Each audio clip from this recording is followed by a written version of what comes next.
Some of the content of Patriots Unfiltered may not be suitable for all audiences. Listener discretion is advised.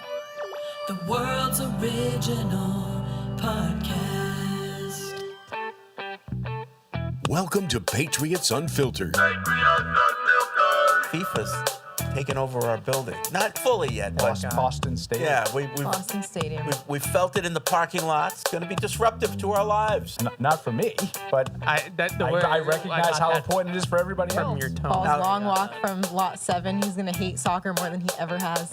We know for sure that the Patriots are going to Munich. They're going to play the Lions. Are we excited? I think that's a very advantageous break for us to not have to play in Detroit. Indoors in Detroit where they're would agree with comfortable. Alec. Game, I but just it's hope it's a easier. better game than the last time we were in Germany. The fans over there, like, they deserve to see a good game and to see the Patriots win a game because they're the best. I've lost NFL Network. When I was in Italy, I came back looking. gone. Gone. Can you find it? Did you look in the seat cushion and the couch cushions? Evidently, Because that's where it usually is. He didn't get along with some people. I'm not saying it was his fault. Paul Perella, And Brown at odds with May. Listen, I'm not a football coach. I'm not Evan. I'm not breaking down all the routes. Goodbye, Paul. Goodbye, Paul. you're really upset. Wow.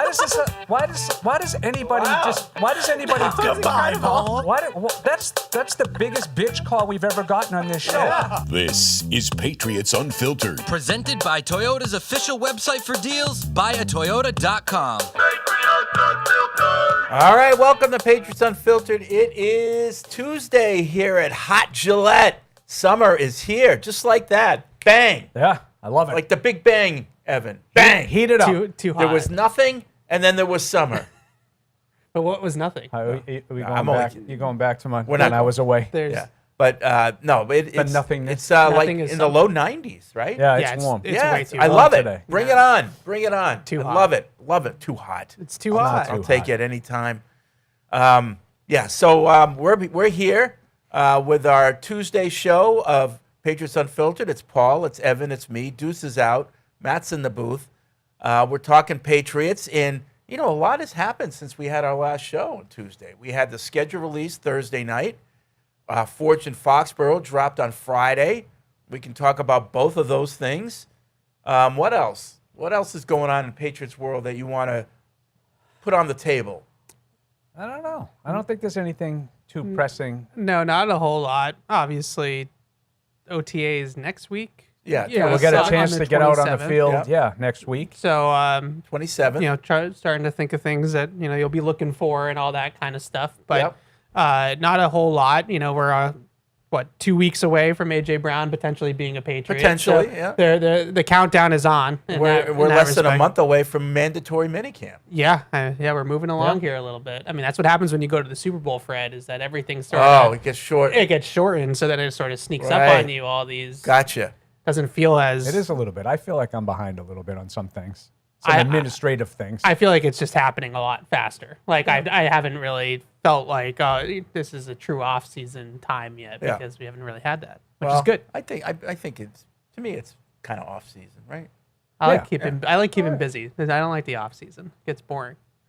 Football wise, it does, but Yeah, there are other things in your There's a life lot, that you do, right? And there's a lot to do. on occasion. On occasion. There are a lot of things to do in the off season. Sure. Seriously, I know there are. there is no off season anymore, Fred. No days off. But you got a lot of like you talked about Fortune and Foxborough. You just made that's a huge project that we as a content yeah. department do.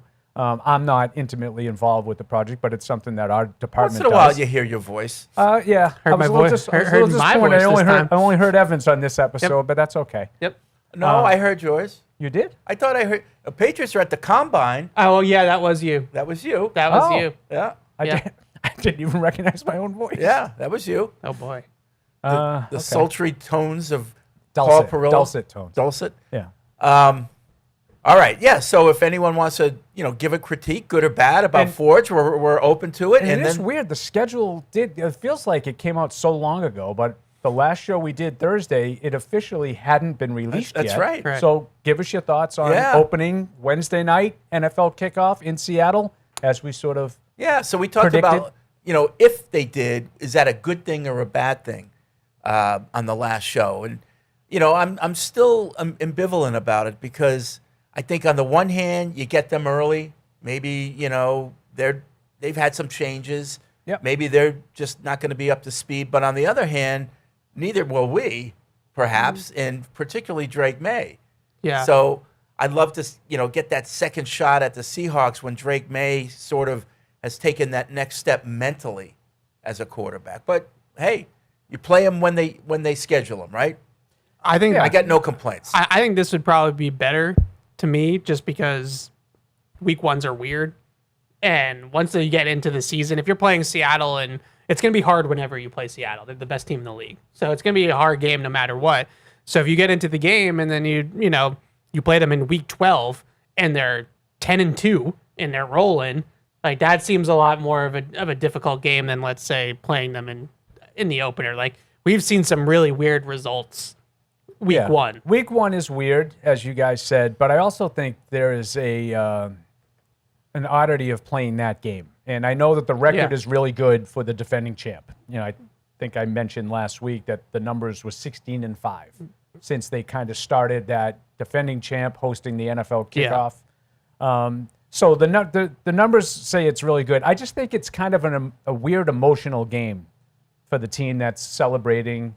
It's sort of looking back. I think Bill used to hate these games. Yeah. Because you're trying so hard to put what was accomplished in the past in the rearview mirror and focusing on the future, and then you have this one last reminder of, we're pretty cool.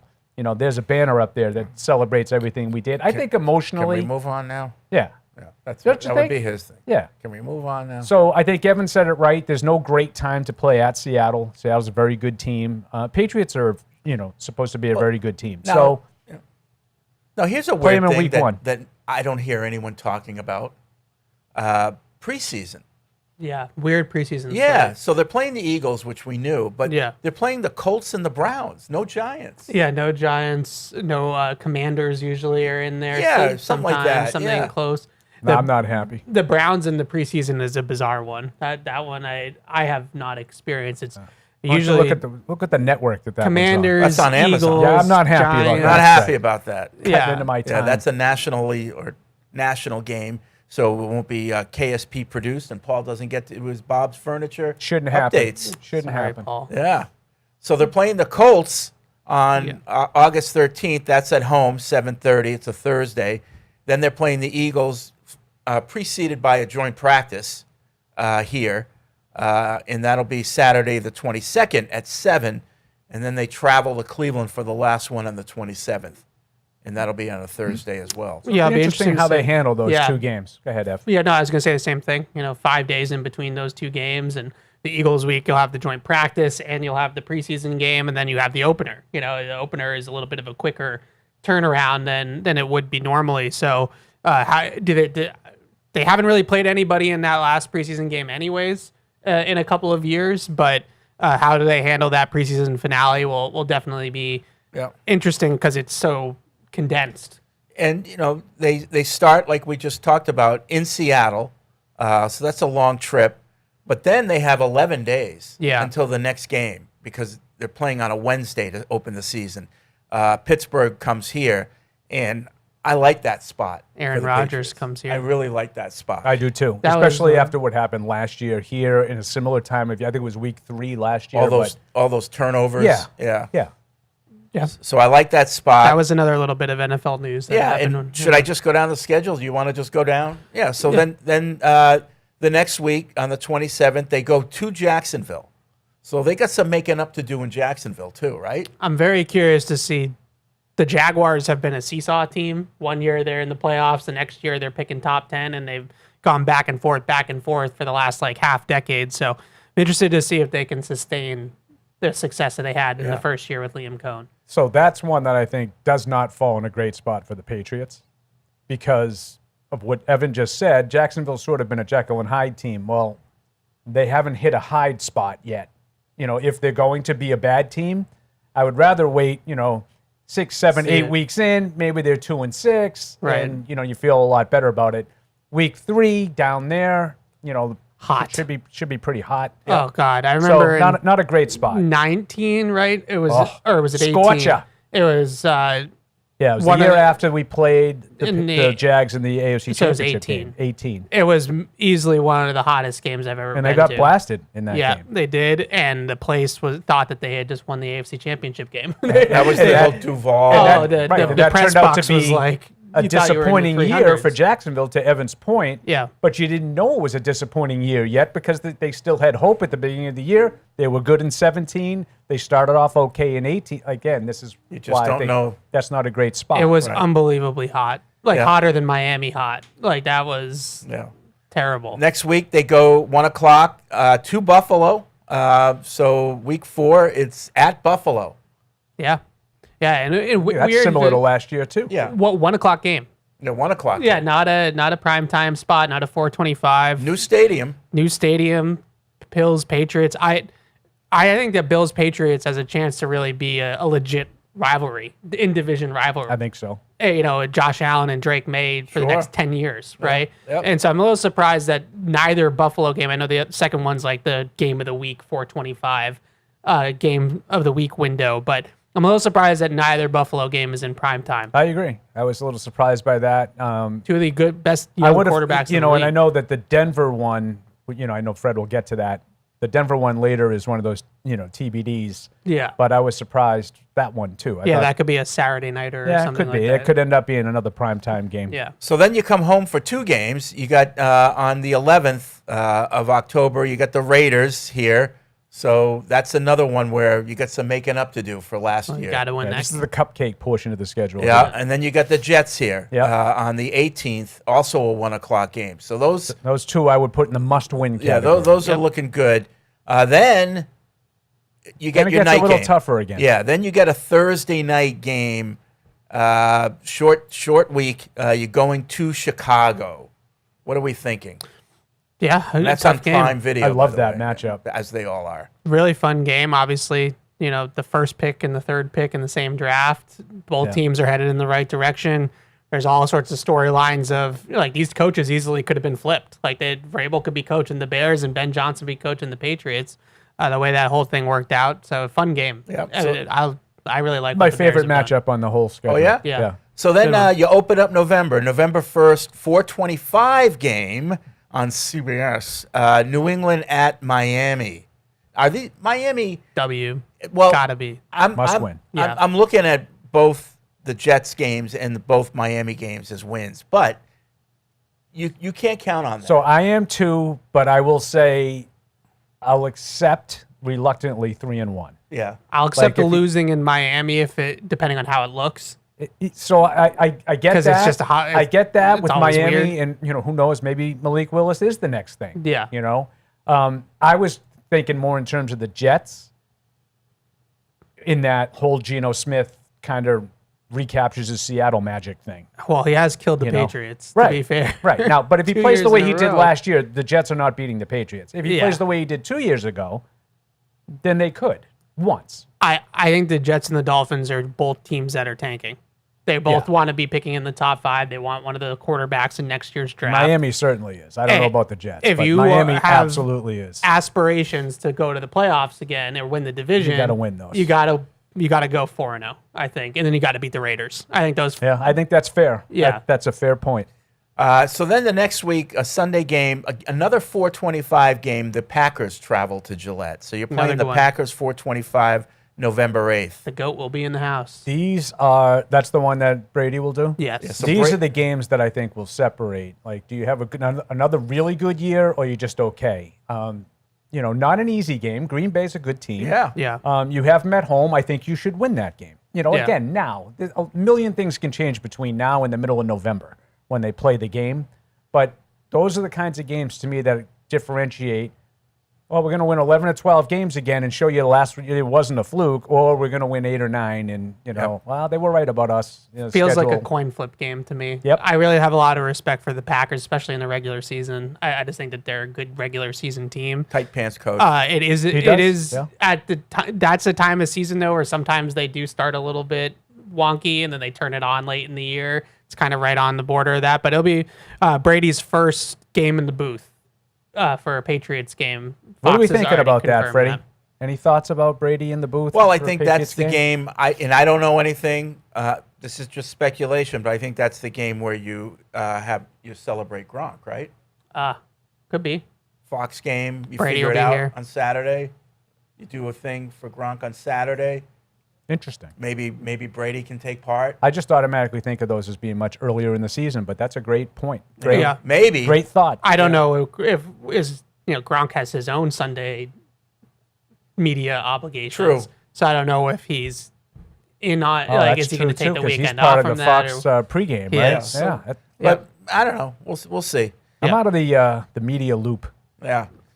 I don't really watch any of these I'm things 'cause looking we're always forward to working. Brady calling the game because I just want to hear he's got to actually call a Patriots I know, but game. we and won't what's be he able gonna to say. hear it. I know. Oh, but you we'll, will. afterwards. we'll hear. You will. You have your I'll little try. earpiece in. Yeah, I'll do my We'll best. probably anything that's notable will get clipped Oh, or, yeah. or talked That's about. true. That's but true. he hasn't really had to Yeah. candidly talk about the Patriots. I you know? haven't heard him do a lot of the games, but I will say that consistently a lot of people seem to be in agreement that it was a really tough start, but he showed a lot of progress in year 2. He's gotten better. It's kind of like his playing career. So, He's getting better and better. I mean, at it. I don't have a lot of that to Yeah. gauge on my own. I haven't heard a lot of his games. I think the issue that they had is like they got to figure out how to best like use him. Like, what's the best way to point him as the play-by-play guy, as the producers? Like, to me, the best thing is like just play quarterback. Like you're Tom Brady. You're the greatest football mind at that position, maybe in the agree. history of the game.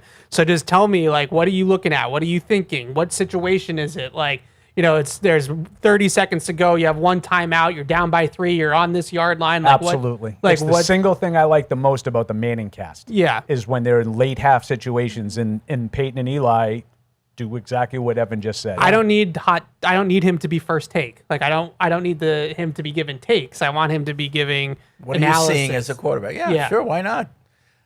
So then, week 10, the Patriots travel to Munich to play the Lions. It's a 9:30 game in the morning here on the East Coast.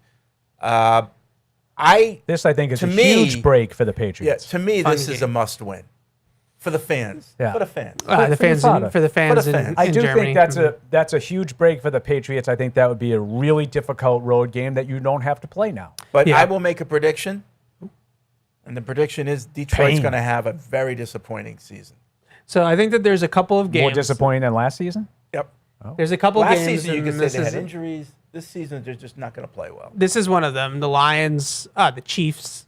Like, what kind of team are they? I put them in the Green Bay category. Yeah, like these are 3 games. Like, you want to be a really good team. You want to show the last year wasn't a fluke. You got to win these games. yeah, but And I just don't know. Do the Lions bounce back and they go back to being a juggernaut that they were 2 years ago, or Right. do the Chiefs get Fred Mahomes says healthy no, and and Fred's bounce got a good back? feel And for the league. I would say I feel better about the Lions bouncing back than the Chiefs. I think the Chiefs roster still has some issues. I couldn't agree more. but I think the They, Lions are didn't, gonna they be did good. not do enough in the offseason. But they had problems. Their offensive coordinator switched from Ben Johnson to Dan Campbell's calling plays by the end of the year on offense. It was a mess. They got problems. Yeah. So must win, not guaranteeing it because I think it could be tough, but I think Detroit's going to have a down year, and I think that's going to help. If they have another down year, then Dan Campbell is getting hot. It could be. Maybe that's worn off a little bit. Yep. Week 11 is the bye, as it usually is when the team travels internationally. You get the bye next week. So week 12, though, is another cross-country trip. You go into L.A. to play the Chargers Sunday night. I'm looking at... That'd be a tough game. Yeah, but we're going to beat those Chargers. Then they'll take care of business. against We the owe them. Chargers. We owe them. It'll the be like, schedule is- everybody just keeps telling me that the Chargers are like I'm supposed to be scared of the Chargers like emerging. Well, I didn't say you'd be in the scared of AFC. them, but I think that'll be a tough game. I'll believe it when I see it. Yeah. Like they Tell me when you've won something. yeah. Yep. Well, with you. I mean, they did win 11 games with half a roster last year. Okay, great. Good for them. So you said, tell me when they win something. They haven't I just won told- anything. I told you they just won 11 games last year. I'm just saying that, I think Herbert's a great quarterback. I love watching him play. Great. I think he's really good. Okay, that's not Great. great. He just Me- went from I great to know. really good. Yeah, maybe great strong. Really good. I think he's I top. think he's good. I think he's top 10. He's okay. I think he's top 10 in the league. Talent wise, certainly. I'd agree. I would agree. But this whole thing that Jim Harbaugh was going to come in there and turn them into a Super Bowl contender year in and year out. We'll see. We'll see. Week 13 on Sunday. It's a meaningless win if they win. No. No. Well, it depends on Everyone's a big win. It depends on who's healthy for Everyone's the a big Chargers. win. I just like to know beforehand, you guys. I'm a broken do they record have with this. both their I'd like to tackles know this how time? I'm supposed to feel after the Patriots win. Great. You guys just crapped all over the Euphoric. opponent 5 months before the game, so I don't want to hear you crowing about the win. If they They're all go good out there wins. and win. Paul, it's very hard Meaningless. to win in the NFL. Meaningless It's win. hard to win in the NFL. It's actually not We that didn't hard. say- Those of us It's who a know meaningless football win. know 16 teams do it every it's week. hard to win in the NFL. It's not that hard. Well, sometimes there's bias. You said that And ties. if you're going to be a good team again, there's certain games you have to win. To me, beating the Chargers is one of those games. Like if the Right. Patriots are going to be That's how I a feel good about team, the Chargers, they should win. the Packers, the Lions, those They kinds should of win teams. those I games. feel like those are good teams, but if you want to be a good team, you have to win more of those than you lose. That's right. Yeah. So I would put that in a good win category. You guys disagree. Meaningless. Did we say we disagree? You think No. they stink? And we Tell just- me when they've won something. I mean, Quote, because Kirsch. how I'm many saying times that am I gonna hear because this of about their the talk. Chargers? Because of what people Agreed. say about it. Well, I'll need Not you- because I don't think they're a good Harbaugh, team. what a we coach, move, when we, Herbert, what when a we move quarterback. on to the next Yeah, segment, yeah. when we do this, I'll need you to explain this to me Okay. because I don't really understand. Everyone I'm not smart enough They to go into understand. every season. This is the year, and they never do it. But that doesn't mean that they're not competitive and that you can't Couldn't agree play more. your worst and still beat them. You still have to play well to beat them, as we've seen. Week 13, Buffalo comes here, a 4:25 game, big This will be game. good. This could be for the division. Could be one of those types well, of when you're games. getting down there. There's still a lot of football to play after that, but still. But tiebreakers Yeah, and head-to-heads sure. and Now, all let's that face kind it, of those stuff. are the only two teams that have a chance to win the division. Yep. Yeah. I mean, I think that the loss here last year, even though the Patriots ended up going on to the Super Bowl, like that one, I think really stung for a lot of people in that locker room. Yeah, I think they wanted Buffalo to beat Denver so that they could have another shot at Buffalo because I think they felt like they kind of let them off the hook and they should have beaten. Our rivalry then sort of took a little hit for me with R.A. leaving. Yeah. R.A. You McDermott. did hate RA. I didn't hate him. But they no, just- no, no, no, but no, they no. internally See, why do you promoted. put words in my mouth? You're right. I didn't. Say, I don't I shouldn't hate say, him. I shouldn't say hate. He was just You- fun to mock. Correct. That's was just much fun more to mock. accurate. Much more accurate. I apologize. I don't hate him, but there's no red ass anymore. You So did love to poke at RA. I don't know from Brady. Well, this guy. They internally promoted, so it's still the same sort of program, as we like to say. Yeah. So- It's just like now they have an offensive-minded guy who's a little bit not as strict, not So as. I'll have to look for other reasons to really, hate them. Because you need I reasons actually to hate them? I actually like Josh Allen. Yeah. I like Josh well, Allen. you all know I I do, wish he wasn't in our division because I like him. I And think just in case you thought it was going to get any different for Buffalo in general in sports, like another just soul-crushing defeat last night in got- Game 7. yeah. They They're chirping at completely me. dominate the game and find a way to lose because their goalie stinks. I just said great.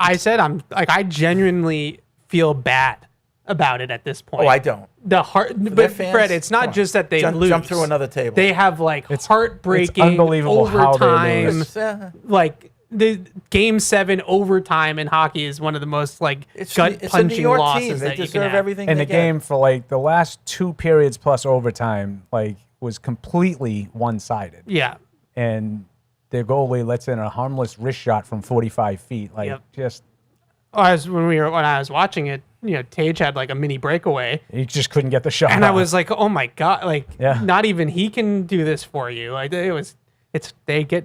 Imagine, they if don't just lose. imagine if a Canadian broke in like that and got held like that. They would have called 7 penalties on the Sabres. Although the fans would have For the Canadians, they would have had the guy 911. thrown in jail. It was very weird rooting interests Yeah. as a Boston fan because I think the more my age Boston fans probably hate Buffalo a little bit more. I can't root for the Canadians. Right, I can't either. Ever. But I think because of the Bills and because of we probably hate Buffalo a little bit more than Montreal because the Bruins haven't really played Montreal in a meaningful playoff series or anything in a long time. But the OG fans, obviously, Montreal is like the Yankees. Sure. Week 14, the Vikings come here for a Thursday night game, the second Thursday night game of the season. I'm going to put that one in the must-win category. Must win. Yeah. Thursday night home game, you shouldn't lose, first of all.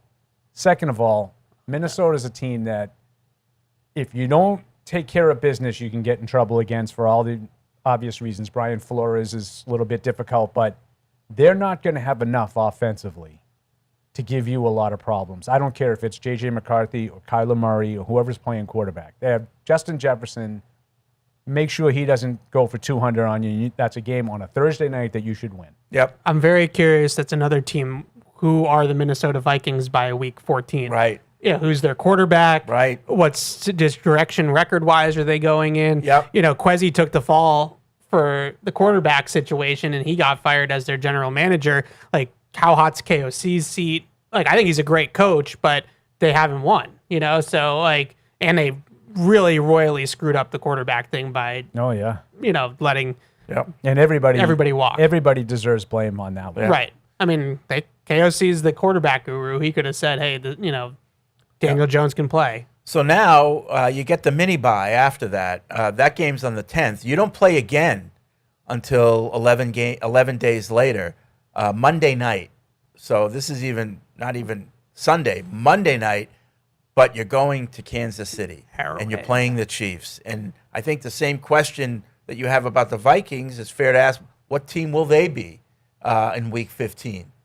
Will they have the resurgence? Will they be back to dominating the AFC West, or will there be more problems with the Chiefs? I have concerns about that team, about their offense in particular. Now they signed Kenneth Walker. They're trying to build a running game, but they really have enough around Mahomes, even if he's 100%? They seem to be lacking some pieces, but I will say that will be a tough game. I respect Mahomes and Reed a lot. And that atmosphere is going to be electric if they're relevant. If they're relevant. Yeah. But I think they will be relevant. I'm looking forward to that one. That's one of my favorite games on the schedule. So then we're finally back to 1 o'clock the Sunday after that, December 27th. So no Thanksgiving, no Christmas games, fans. Thank you. Thank you, schedule makers. Go to New Jersey to play the New York Jets. And that's a breather. Gotta have that one. Gotta have it. Win. And then the final two games are TBDs. Didn't in the past, only the last game of the season was a TBD in terms of the schedule? No, they do the last 2 weeks now because I know they do now. They move a lot of them. Well, the last couple of years. I don't know how long it's been. Yeah. But I think that was the case last year too. Some of these games get moved on Saturdays and whatnot. I don't understand it entirely, because usually the college football playoff is also being played around that time. And so you end up having both NFL and college football playoff games on at the same time. But what I don't understand is why can't they just schedule the games on Saturdays and then flex them out? Yeah, they flex everything else. Yeah. You can flex all these other games from week 5 on. Why treat these last I don't know. games? I don't know. Anyway, the last week I get, because I know they want to line up those times so anybody that's got playoff implications is playing at the same time. So that I understand. The week 17 one I don't get. Anyway, it's so week 17 is Denver coming to New England. Should be a good game. Yep, that should be a good game. I would imagine that's going to be an island game of some sort, whether it's Saturday night or 4:25 on Saturday or Sunday night or whatever. That's an AFC Championship game rematch with two teams that should be vying for the AFC Championship again. What's the date on that, Fred? Do you know the date of the? Well, I know you don't know the specific. Yeah, game. so the week before was the 27th. So this would be what, the 4th? First week of January. Okay, 4th, 3rd, 4th, 4th, something like 5th, that. Something. Yeah. Okay. All right. And then week 18, it's the Dolphins here. So you finish at home the last 2 weeks. Yep. Nice. Like that. Nice way to get ready for the playoffs. So there's your so what's your ceiling, what's your floor? So I don't think that the schedule is a lot harder than it was last year, but that doesn't necessarily mean that it's I think it's super a lot hard. harder. It's definitely You think it is a lot harder? It's a lot harder, but I think that we went from super easy to probably normal. Yeah. But it's not some people are talking about it like it's a gauntlet. What would make it harder? I think some of the teams that we went through have the coin could flip either way. I think that Detroit, Minnesota, Kansas City, Jacksonville. Like we look at these games in May and we say, oh, those could be hard games, or they could not be. Right. And I'll say this, Fred. And you might disagree, but who do you think is better, Baltimore or Pittsburgh? Baltimore. Okay. So they avoid Baltimore with the first place schedule because the Baltimore kicker missed a field goal in the last play of the season. So that's one game Okay, that. who do you think is better, Houston or Jacksonville? I think Jacksonville might have a Houston. better offense, but I think Houston obviously has a much better defense. Okay. So I would say Houston, but I Yeah. not telling you that I'm going to pound the table saying you're crazy if you think. I think Houston's a little bit better. That's another break. The first place schedule lined up. You didn't get Houston. You got Jacksonville. Okay. You know, so those are two of those swing games that I think could have been a little bit more difficult, made the schedule a little bit harder. Yeah. I just think that there's still. But if you came in second, then you wouldn't be playing a lot of the teams that you are playing. You know what I mean? No, but those are the games that there's only 3 games that matter what position you fall in. Yeah. Those are 2 of them. Yeah.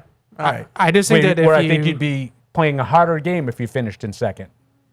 Do you understand what I'm saying? Yeah, the rest of it, you play divisions. Yeah. And Buffalo plays the same divisions that you do. Right. I just think that you, it just feels like you have like 5 free wins on this schedule between the Jets twice, the Dolphins twice, and the Raiders. Like those should all be basically layups. And if you do that, if you take care of business in those games, to get the 10 wins, you need to go 500.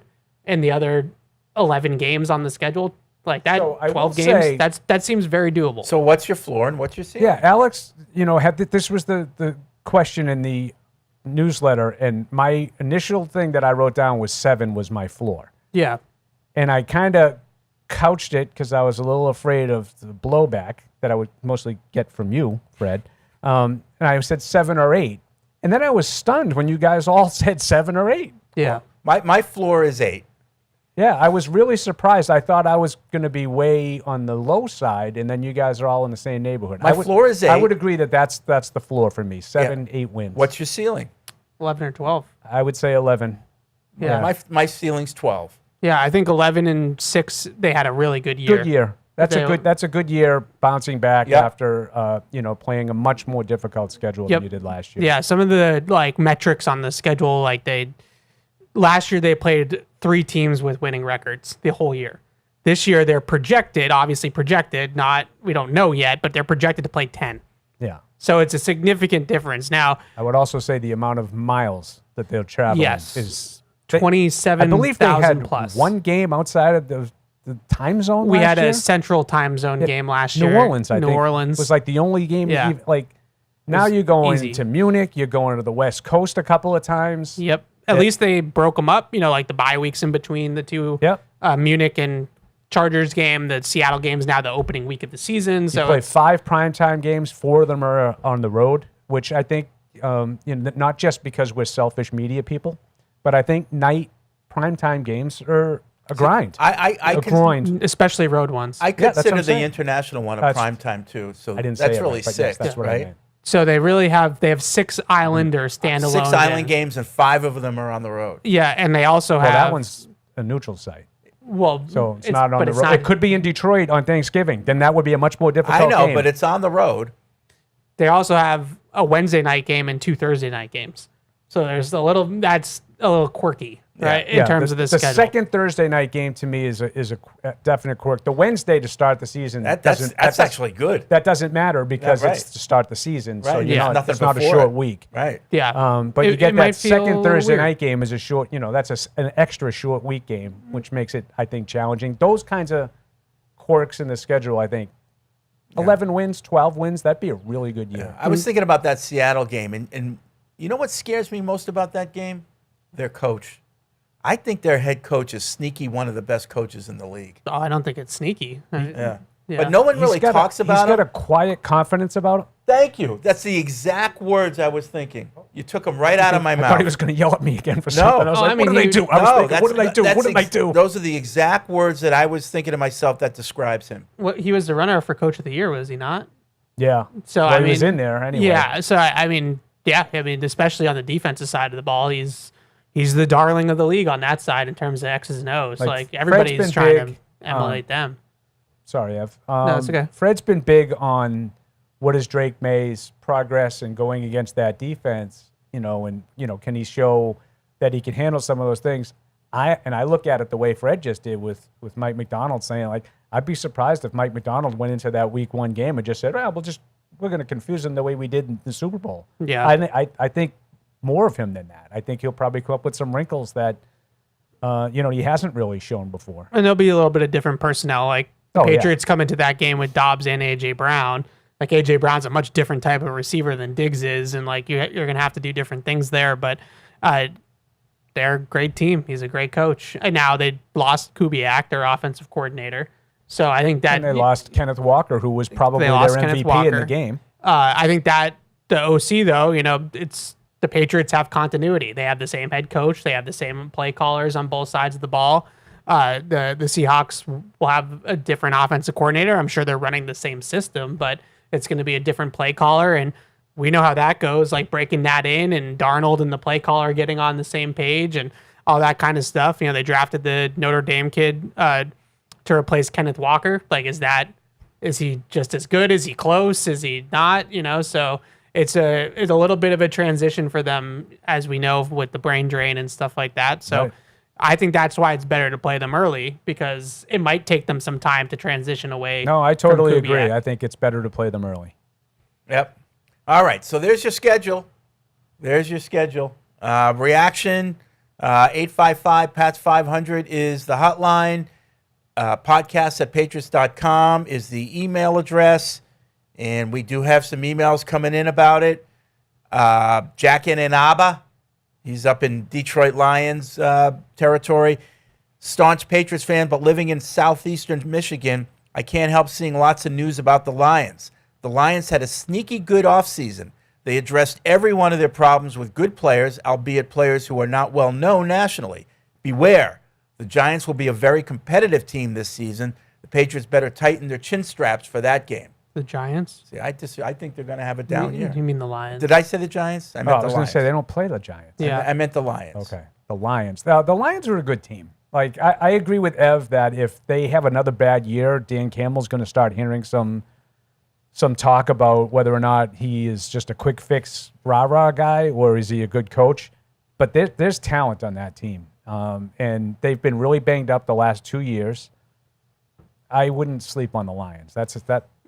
You go out to Munich and you beat Detroit. That's a good win. Oh, yeah. That's a no doubt. good team that you're playing. They hired Drew Petzing, who's a local guy. I think he grew up in Wellesley, if I'm not mistaken. I believe that is accurate. But Bay State League guy. They hired him as their offensive coordinator because their plan last year blew up in their face and they had to move off of it. So, they trying to replace Ben Johnson, and maybe it's a little bit of a victory lap because I'm a big Ben Johnson guy, but like Ben Johnson might have been the best coach in Detroit, right? Like that, he might have been really the mastermind behind the whole thing. Yeah. Dan Campbell, to me, still a little bit unproven by himself. When he had the all-star coaching staff around him, Yep. they were great. Yep. Now that Ben Johnson's gone and Aaron Glenn's gone, and that didn't look as good. I agree. Justin writes in, the schedule looks like the ceiling could be 12-5 and the floor could be 9-8. I think we're all saying kind of the same thing. Lots of quality games and tough matchups, but this could be another season over 500 in another AFC East title. Thoughts? Yeah, that's my goal. Win the AFC East. That should be the goal. You won the AFC East last year. Everything after that to me is that should be your first goal. That's icing on the cake after that. I don't think 9-8 will get that done though. No, I'm reluctant to put the Bills in the category, but they changed head coach. So is you don't know what it's Joe Brady in over his head? You don't know what it's going to look like. Yeah, I mean, I think Josh Allen is so good that they're probably going to be competent. I think that too, but the league is littered with quality coordinators that didn't make the transition as head coaches. Yeah, and I still think that roster has holes. I mean, I guess if DJ Moore has a little bit of a renaissance there, then they'll be better. But I still think Kansas City. I'm with got you. some issues. They didn't do enough. I just have a lot of respect for Josh Allen. I think he'll be good no matter what. All right. Dustin writes in, the offseason is always tough for me because it's just a reminder of how far away the season actually is, and I don't have any football questions right now, but I'm here to make 3 way too early predictions that I think will happen. Number 1 is Ramondre will have another 1,100-yard season. Number 2, Gabe Akis will have double-digit sacks his rookie season, Illinois bias. And number 3, Drake May. Well, I think we read this already. I was going to Yeah. say, this seems very familiar to me, this email. Dustin, listen to the show if you're going to send an email and Did know he that send we it- already. Yeah. Did he send it again? Same email. He sent it again. If you're going to send an email, at least listen to us so that you know when we read it. So you've been I don't know about scolded. a double-digit sack guy in Acus. He was in college, but he used a lot of that was power, and is that going to translate, and is he going to be able to bully Right. NFL tackles? That's kind of what my thought process was. Hard to get double-digit sacks doing it that way. you're gonna Really good player. I really like that player a lot. yeah. No, But that's I fair. just don't necessarily see him as a dynamic pass feel like rusher. he's see him as a more- power pass rusher. Yeah, like more disruptive than like a sack guy. Like I feel like he's going to push the pocket and collapse the pocket and be felt on his side, but I don't know if he's going to be like a big time, double digit sack type Well, of player. certainly out of the gate. Now, he could develop into that. Yeah. But out of the gate, I'm not sure he's going to start. He's probably going to be behind Landry and Jones as a situational guy. I don't know. So we talked about the schedule. Now the schedule videos. Obviously, we see what the Patriots did. We did the roller coaster with Six Flags. Thank you, Six Flags, for helping us out there. They literally opened up the park for us, and it was just the Patriots there filming this. So that was really nice of Six Flags to do that. And Deuce. And they had a lot of fun doing it. The players did, and the staff. So that was really fun to do. But what about the other teams? Who do you think was your winner? I'm going to defer to Ev. I just feel like, and this is just my opinion, but I just feel like we're getting very repetitive Yep. with these. Yeah. Okay. Okay, I know everybody loves what the Chargers do every single year. To me, it's the same video every single year. Right. So here's an animation of something. Here's a couple shots that, topical, pop culture-y type of things. Obviously, they took a couple shots at us and the head coach and whatever. That's fine. I just think it's the same thing every single year. Yeah. The Titans did the man on the street thing again. There was some funny moments and some funny lines, but it's the same video that they've done 2 years in a row. Yep. So like just a little bit more. Yeah. It's I'm not saying that ours is the best or anything like that, but like we had the retirement house, we had the Goodwill Hunting thing, now we had the roller coaster. Like we tend to. well, we had Portnoy last year. Do it a little Complete differently. Change up. Yep. You Yeah. know? So we'll. I thought there were some really good ones. I really did. The Jets one intrigued me. I thought the Jets one was very aesthetically pleasing. Yeah. Like I mean, it was you had to soothing. watch. You had to watch. I didn't watch the whole thing. Like I didn't get through all 17 of them. But the first like 4 or 5, people were clowning it, and I was like, I don't know. No. This is like kind of like watching somebody mow a lawn or like the Zamboni or whatever. It's And did you catch in the knife reflection of the scary mask in the knife No. reflection? no. I was so just every, looking so at the every paint. time you can see a reflection in the knife, and it's like a ghost. Oh. Yeah. I just thought the paint idea was like when the brush came down on the paint, I was like, that's just nice. Yeah.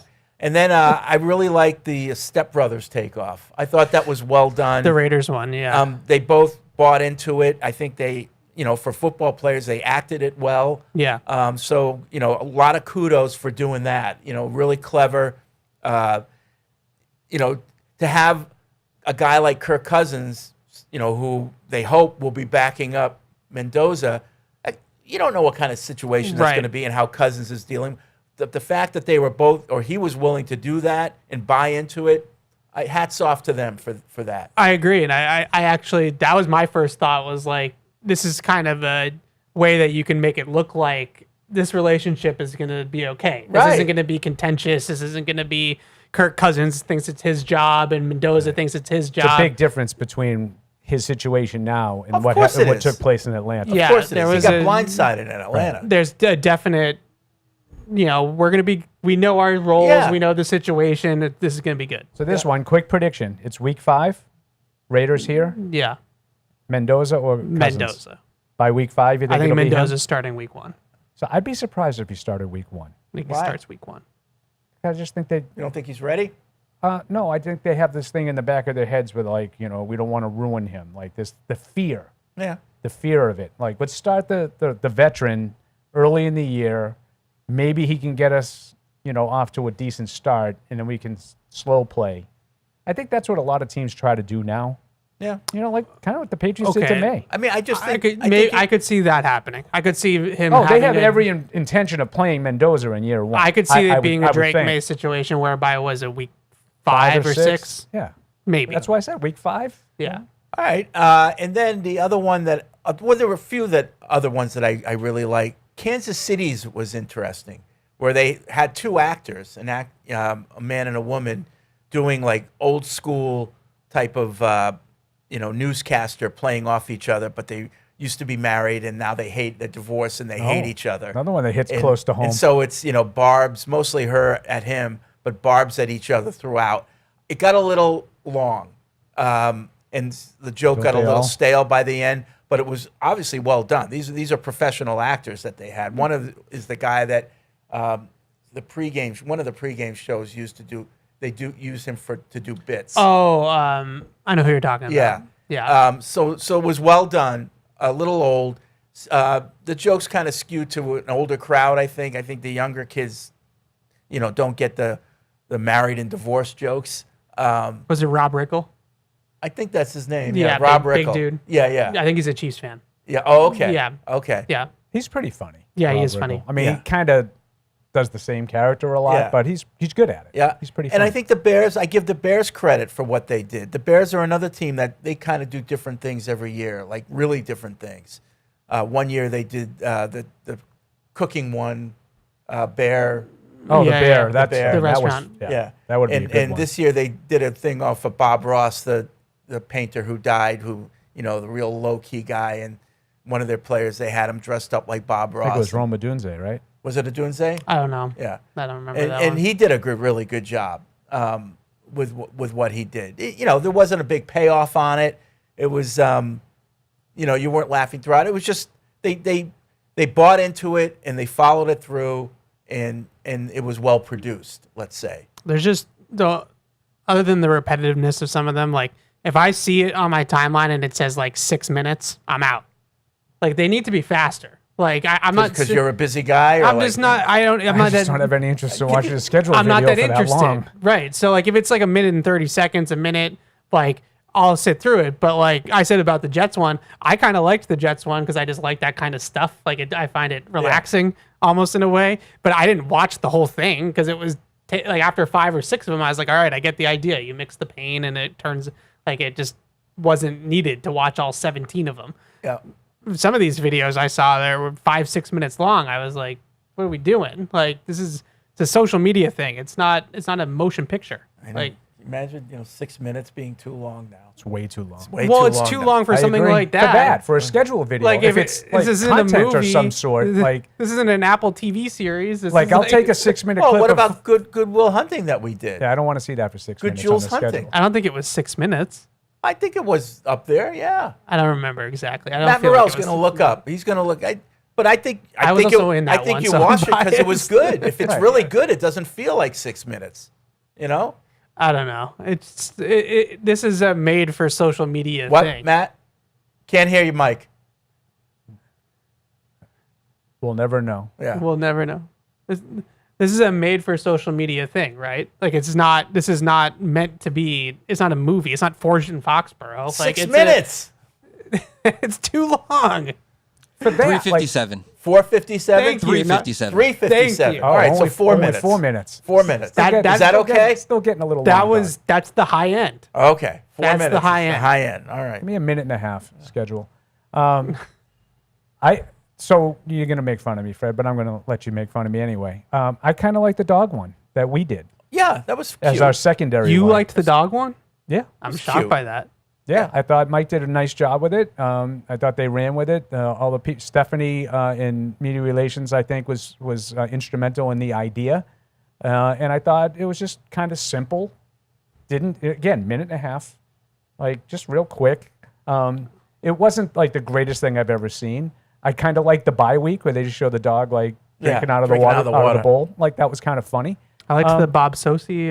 And I liked the Detroit Yeah, Lions. people thought that Bob Sosi's voice was AI. It wasn't. No, it was Bob came Sosi. in. He came in. He and did it. I can verify because I was standing there when he walked in. He was. Speaking of, Right I think on. that's a compliment, though. Yeah. That, like, your play-by-play guy is supposed to have, like, I that liked kind the of Lions voice. thing where he just, like, Dan Campbell just gets up, goes over to the printer, takes the schedule, tacks it to the bulletin board. Like, it's Yeah. like, we sucked last year. We have work to do. Let's go. Yeah. You know what I mean? That's true. Speaking Kinda of like AI, that. though, the Cardinals are getting a lot of blowback for their video. It's all AI. Oh. And, like, Pro Football Talk, and basically they're just aggregating what other people are saying. But for some reason, people are really, not liking the fact that they used AI to do People the don't schedule like release. AI. They're scared of it. Yeah. Well, there's a lot to be scared of. Yeah. Used incorrectly I'm or just for afraid bad it's going to reasons. steal my job. The Colts. another thing. So the Colts did The Simpsons, and they must have paid for that, right? Like you need to pay for the rights for The Simpsons. They must have done something. Yeah. Yeah. I just know that when it comes to that kind of stuff, that you need to. Yeah. Big- I watched big- it, and big money. obviously they reused a lot of the opening scenes from The Simpsons and Right. then just kind of changed it up a little bit. So that So it maybe wasn't that's how- completely original, but I give them an A for effort. Maybe that's how they kept the cost, The cost down. down, Was the right? It same wasn't thing, all oh, new animation. Yeah. Exactly. Yeah. Yep. So what did you like? Do you agree with us, or was there ones that we missed? Are I we thought okay the with the Saints. calls here? Where are the callers? I think we might They have an are issue. working. I just called them to test Okay. them. They are working. The Saints one was very good. They did a weather report update, and it was excellent. It was really, really good. If you haven't seen the Saints one, go watch that. I laughed at that one. It was very well done.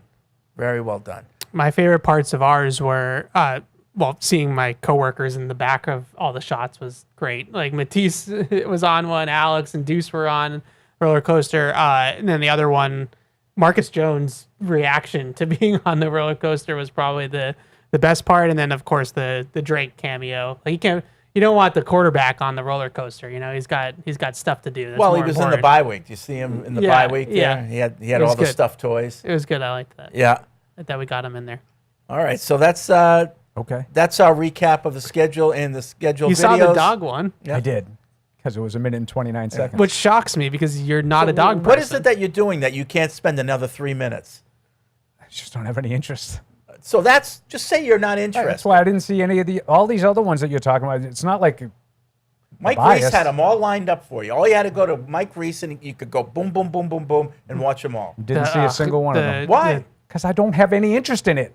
I thought I explained that. The sucking up though from the big J's that they're all retweeting it and sharing. Oh, here comes the Chargers. What did they say? It's like the whole thing just. I think the you're Chargers annoyed me not because of what they did, because again I didn't see it, but evidently people had to write explanations of it. Well, yeah, you have Sorry, you're not doing it right. And you if have it to needs wa- to have someone Well, decipher they it. have, you have to subtle. You have to watch it 20 times. Well, they have these little subtle.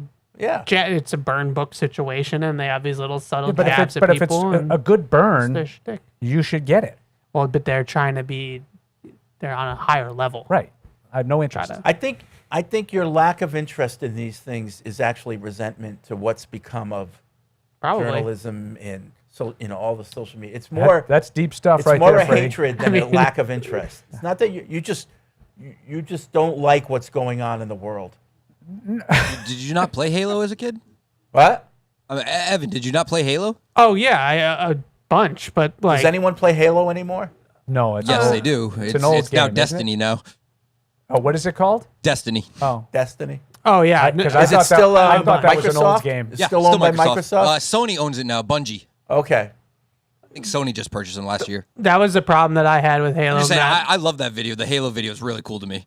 That's my era of stuff, you know. It's cool. It's well done. It's just they do the same thing every single time. I'm not here to That's it. criticize any of these. I mean, I'd be a fraud if I was criticizing I'm not the even videos that I criticizing it. didn't I'm see. just- Yeah, no, I'm not even criticizing it. I'm just saying, like, Yeah, it's the I'm not same here thing. criticizing anyone's video. I just It's kind of deep, Fred, that you're going like this whole resentment for what the world has become. Does it ring a bell with you? Does it resonate with you? No, I don't think it has anything to do with it. I just know the schedule already, and I don't necessarily need to watch these elaborate productions. You don't watch them to find out the schedule. You watch it to see if they're good or not, or be entertained. And I guess I've watched enough of them to know that they're not overly entertaining. So why am I going to watch all of them to find out what, like the two of them that you guys are talking about? You know what I really liked? The Jets. So I'll save the time and not watch the other 30 that are kind of boring. Well, but that's just our opinion. You might like ones that we don't like. I just wait for somebody to tell me which ones the good ones are, and I watch like the 2 or 3 ones that are the consensus best. That's probably a better way to do it. You probably. But it's not a journalism thing. But Fred goes through all of them because he has to. He has to. I get that. That's you know. I don't have to actually. You kind of, but like you do it. You should. Because you should be in the know. I just think it's respect. Like you put yours out. You expect other teams to watch your, I just, out of courtesy, I want to see what the other teams are doing. I think that they're, it's like if you read or listen to, I read other people that I respect their work and I listen to podcasts and, you got to be up on what everyone else is doing. Yeah. No, it is part of the job. Yeah. For sure. Yeah. Right. Yeah. Like Mike Reese. I read his Sunday notes every week. Every week. I respect and like what Mike Reese does. Every Sunday morning in bed, I read Mike Reese's notes. Yeah. But just go to Mike Reese. He's got them all lined up for you, Paul. You can just watch them. You don't have to do that, Paul. This is the one time that it might be topical. Okay. Back to the emails. I have a sock drawer that I need to rearrange. See, you just don't like him. I don't. I thought I made that clear. You are. I don't. You have a lot of. I don't think the schedule videos are worth the squeeze. You have a lot of resentment in your heart for what's going on here. Rodrigo writes in about the Patriots schedule. Floor to me is 10 games. Okay, I hope you're right. It's a high floor. They will make the playoffs. And what's Buffalo without McDermott? Right, you'll lose a lot of the flavor there. Ceiling is 12 to 13 wins in winning the division. Top 2 seed with current AFC landscape. Bills' new head coach, Ravens' new head coach, although he's a good one. Chiefs have major questions. Denver, is Bo going to be 100% after the injury? Texans may be a dark horse due to the defense. Wonder how Stroud does with his new haircut. So Buffalo is going to take a hit without McDermott, who Patriots fans have spent the last half dozen years completely destroying. Right. This is what I mean about tell me if it's a good win or not before the win. Because you guys move the goalposts constantly. They got Josh Allen, Paul. It's a good win. No, I agree. Even with McDermott. But we're talking about McDermott was a value loss. He was negative on the team because he sucked. Value loss. I never. No. Again, I Not never you, said he Fred, sucked. Not you. I said sucked. Patriots fans have consistently written into this show and called into this show to tell me how Bill Belichick is going to destroy Sean McDermott. How many times do we hear that until McDermott beat him 47-17 in the playoffs? They certainly said that after that win game that was it for him. Correct. Yeah. He sucked. He was overmatched. Now he's gone. Yeah. Buffalo can't replace that. I mean, they did. You can't have that both ways. Either he was better than you thought. Did they get a new coach bump or a new coach setback? Well, they had and we'll find out. I think they had a floor with McDermott that was very high. Like they weren't going to. And we don't know what Joe Brady is. To Evan's point, I agree with Evan on this one. This is a big swing for them. Like it's either going to elevate them and push them to that next level, or they're going to backslide. Like there's no in between. McDermott, you knew you were going to be a perennial playoff team. It's not with McDermott. It's with Josh Allen. Year, they were kind of a mess.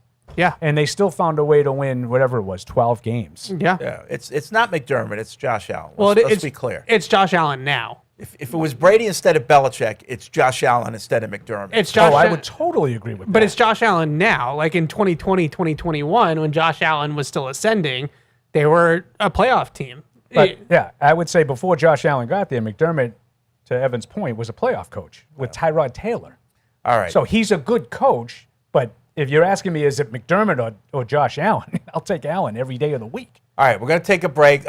One person wants to get a Deuce update. I know it was a colonoscopy, but I thought he'd be back by now. It's got nothing to do. He's got some things he's taking care of, but he'll be back, Thursday probably? We hope so, yeah. Yeah. So Deuce will be back. All right, take a break. Got to eat. We'll be right back after this. Come welcome our newest restaurant additions at Patriot Place. Estella brings a celebration of flavors with a modern fusion menu, exciting cocktails, and brunch available daily beginning at 11 a.m. Enjoy freshly brewed coffee and Mediterranean-inspired breakfast and lunch from Angel's Cafe. Craving the classics? Chick-fil-A makes it easy to grab your favorite with mobile through, carry-out, and dine-in options. Download the Patriot Place Advantage app for special offers and to earn rewards every time you visit. Patriot Place. Shop, dine, enjoy. The heaviest metal credit card of all time. Wielded at business dinners like a samurai sword. It's a classic corporate power move. But the real power move? Having end-to-end visibility on your most critical shipments. FedEx, the new power move. Whether you're in the game or betting on the game, you'll need a game plan. DraftKings Sportsbook, the official sports betting partner of the New England Patriots, provides you with everything you need to build your personal betting game plan so you can get in on all the action while practicing safe bets. Visit DraftKings.com/responsible-gaming to learn more about all the safe betting tools DraftKings has to offer. Hope is here, 800-327-5050 or gamblinghelplinema.org. Must be 21 plus. Play it smart from the start. GameSenseMA.com. Physically present in Massachusetts. See DraftKings.com/responsible-gaming for details and state-specific responsible gambling resources. Isn't it time to get exactly what you want? Welcome to Red Hot Deal Days from Verizon, where you get your pick of our best deals. Like My Plan, where you can pick the perks you want and save on every one. For limited time, bring your own phones to a Verizon store and you can get My Plan for our best price ever. Get exactly what you want in your phone plan and only pay for what you need. Bring your phones to your Verizon store today and get My Plan. These deals won't last. It's your Verizon. If you're gonna play the game, boy, you gotta learn to play it right. DraftKings is all about responsible gaming. It's more fun when it's for fun. So play responsibly. DraftKings, the crown is yours. Gambling problem? Call 1-800-GAMBLER. 21 plus. Age and eligibility varies by jurisdiction. Obviously, I haven't been in this building, but being around coaches that I'm very familiar with, it's been very fun getting to know a lot of my new teammates, a couple of teammates I've played with, a lot of new faces. Really talented team, so I'm excited to obviously get to the real OTAs and practices and things like that so we can really start to gel together as a team. How's it been getting to know Craig Woodson? I think he's a very talented player. You know, just watching the film, seeing some things that he did last year, trying to build upon that. You know, hopefully we can get him some turnovers this year. But outside of that, man, he's a very smart. He's a mature guy too as well. I know he's only in his second year. He seems very mature how he goes about his business. So I'm excited to be able to play with him this year. What last was Zach in Tennessee? Yeah, Zach was one of the guys that was I think he started out as like an assistant, quality control or something like that, and it's just very cool to see him kind of move up the ranks to be running the defense. Same thing with Scott Booker.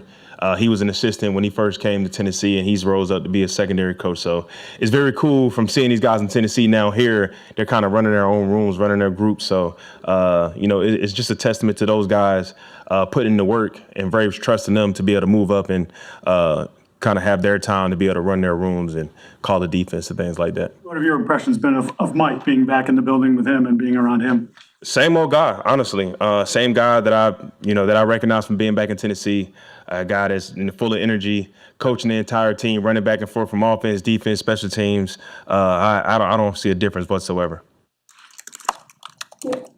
Is his hands-on coaching kind of the same as it was in Tennessee? Have they grown since you worked with him? How is that? I mean, I wouldn't say that it's grown. I think he's just very consistent with his coaching style. Even today, they're doing some special teams, punt drills.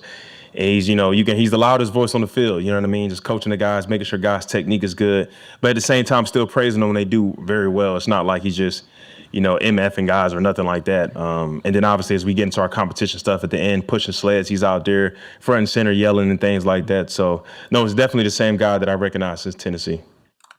Kevin, why'd you make the decision to come to New England originally? And having made that decision, tell me, are you glad to be here? No, I'm very excited to be here. Obviously, when things didn't work out going back to Chicago, obviously New England was always going to be kind of like a dream scenario, you know what I mean? Because obviously, as you get a little bit older in this league, you want to be able to play for teams that are contenders, but also you want to be in the buildings with familiar faces. So, Braves, we had kind of had a conversation once free agency started, and I was very happy that we was able to get a deal done. I was able to come back and play for him. You were teammates with A.J. Brown in Tennessee, and there's a lot of buzz about him potentially getting traded here. Is that something like the two of you talked about? Like, how would you feel about reuniting? No, honestly, I try to stay out of that part of the business because when you talk about, contracts or players moving teams and things like that, I want to be as hands off as possible. We trained together in Tennessee, so it's not like I haven't. Hey, AJ, what's you know what I mean? So, but no, we honestly haven't talked about it directly, and don't know what's the situation there. I hope it can work out. I hope he can come here and play for us, but that remains to be seen. I'm just trying to get to know the guys that we have here, from Rome to Pop and all these other guys that we have here. So, but if we're able to get AJ, obviously he's an incredible talent, somebody I play with. He's a true number one receiver in this league. So that'd be awesome to pair up with him again. What was it like to practice against him when you were in Tennessee? He's unstoppable. This is obviously AJ is very talented still, but this is young AJ, a lot to prove. Couldn't be covered in one-on-ones.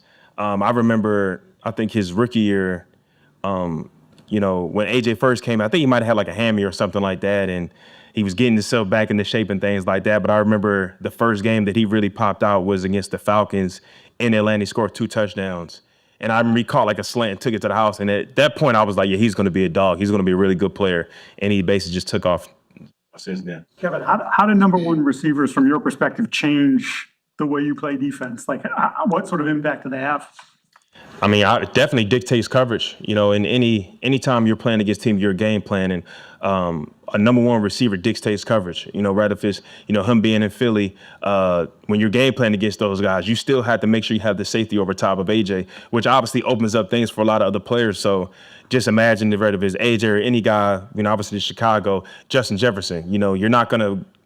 Every coverage and every play starts with knowing where 18 is, and then making sure you almost got somebody right there in front of his face and somebody over the top. So that obviously opens up things. And you may see a guy's stats may not be as great as it was early in his career, but, dictating that coverage is a big thing with receiver ones. Because like you said, if you have a really good receiver 2 or receiver 3, now you can win a lot of one-on-ones. So having a guy like him or any other receiver 1 in this league, dictating that coverage is big for how an offense and a defense just game plans. You had a good relationship with Mike. AJ had a good relationship with Mike. What is it about him that, relates to players such as yourself? Well, I think for one, especially if you're a young player in this league and you come into this organization, a guy like Mike Vrabel, who's number one, who's played in his league for a long time, had success, Pro Bowls, All Pros, won Super Bowls. So when a guy gets in front of the room, he commands the room and command attention. He's coaching his technique or telling you effort and finish and all the things he talks about.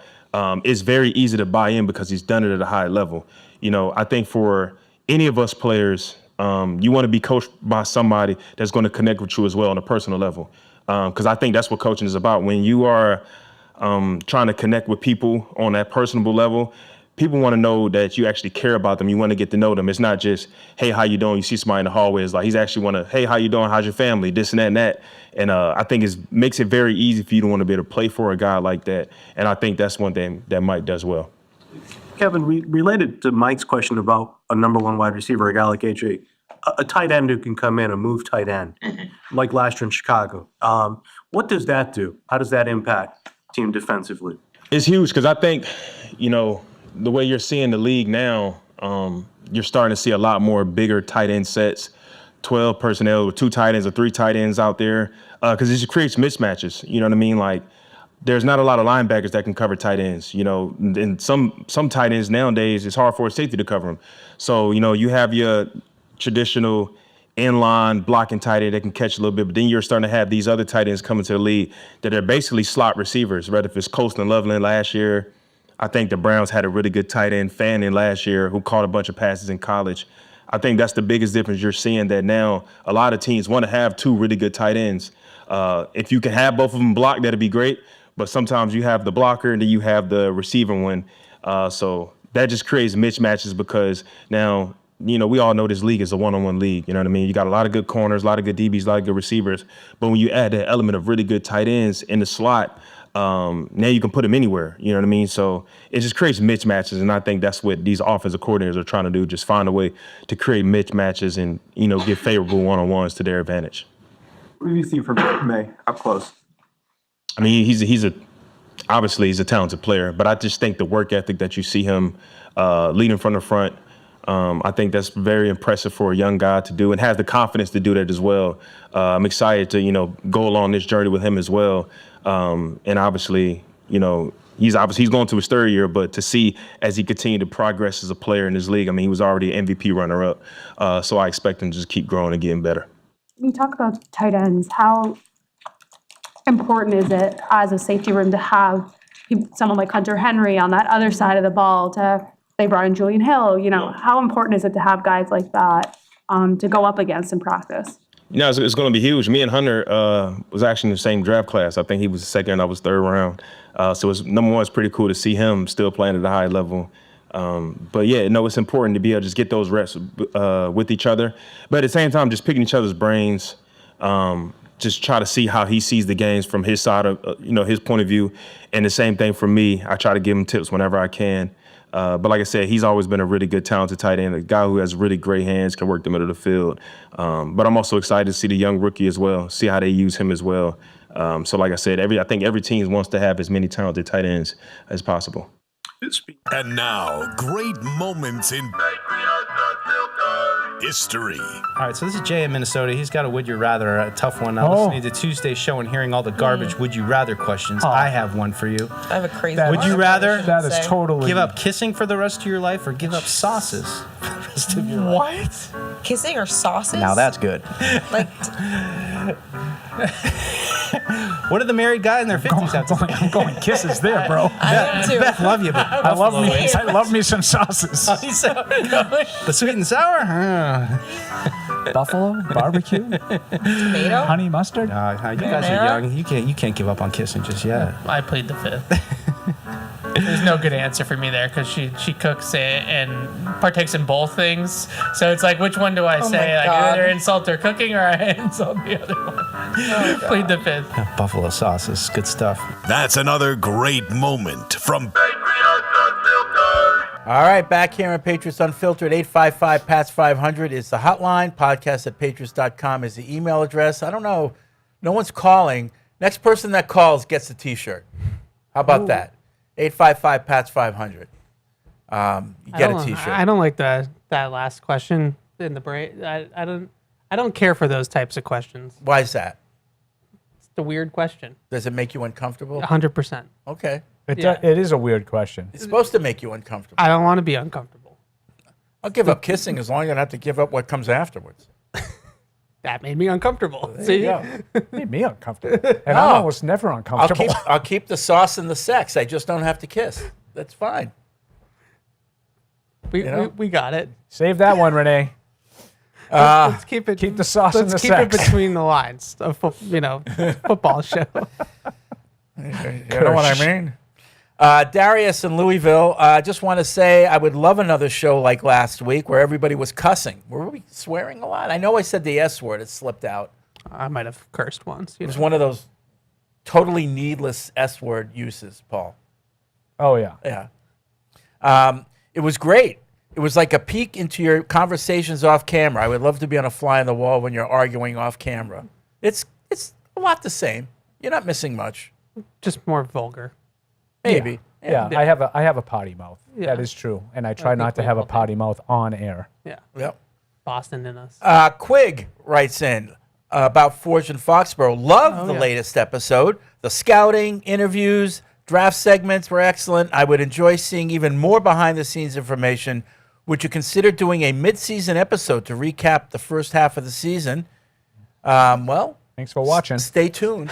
Stay tuned. Stay tuned this season. Are there any remaining free agents that you might want to take a peek at? Evan? Some of those linebackers we talked about the last couple weeks. Does Matt Milano have anything left? Does Bobby Wagner have anything left? That was the one. Other than Obi Izor, they brought in Khalil Jacobs as a UDFA. They might have missed the boat a little bit on that position in the draft. I don't know if you're counting much on a 6th round pick, but that's that's the one spot I would look at. I really enjoyed this episode of Forge, and I'm not just saying that because my voice was in it. Evidently mine was too. This Didn't even time know. of year is what things like Forged, I think, personally are made for. Like the in-season stuff, we see a lot of the in-season stuff. Just watch the games. Like a lot of it's right there. This episode, the scouting meetings, the draft room footage. Like I could watch that type of stuff all day long. Like that stuff's awesome. You get a good peek. Senior Bowl, Combine, Draft, good stuff. Good off-season recap. Free agency. I thought some of the footage we had of the free agents coming and their interaction with Vrabel, with Drake May a little bit. Good stuff. Yeah. I thought the best parts are just them in the scouting meetings just talking about players. Like I could listen to that for 3 hours. Like just. We're on tight ends. We're just here's this player, here's the next player, here's the next player. I just think that stuff is great TV. Rob in Willimantic, Connecticut, enjoyed the new episode of Forge. The best part is seeing some of the behind-the-scenes conversations with the coaches, scouts, even though you don't always know who they're talking about. But it's still really interesting hearing their analysis of the players. This might be a stupid question, Fred, but I saw you listed as an executive producer. What exactly does that mean in the context of the show? In other words, what's your role in getting the show to air for us to watch? Nothing. It means nothing. Everybody else does the work. Fred's being modest. I just look at it. No, seriously. I mean, we have planning You sessions. spearheaded the project. No.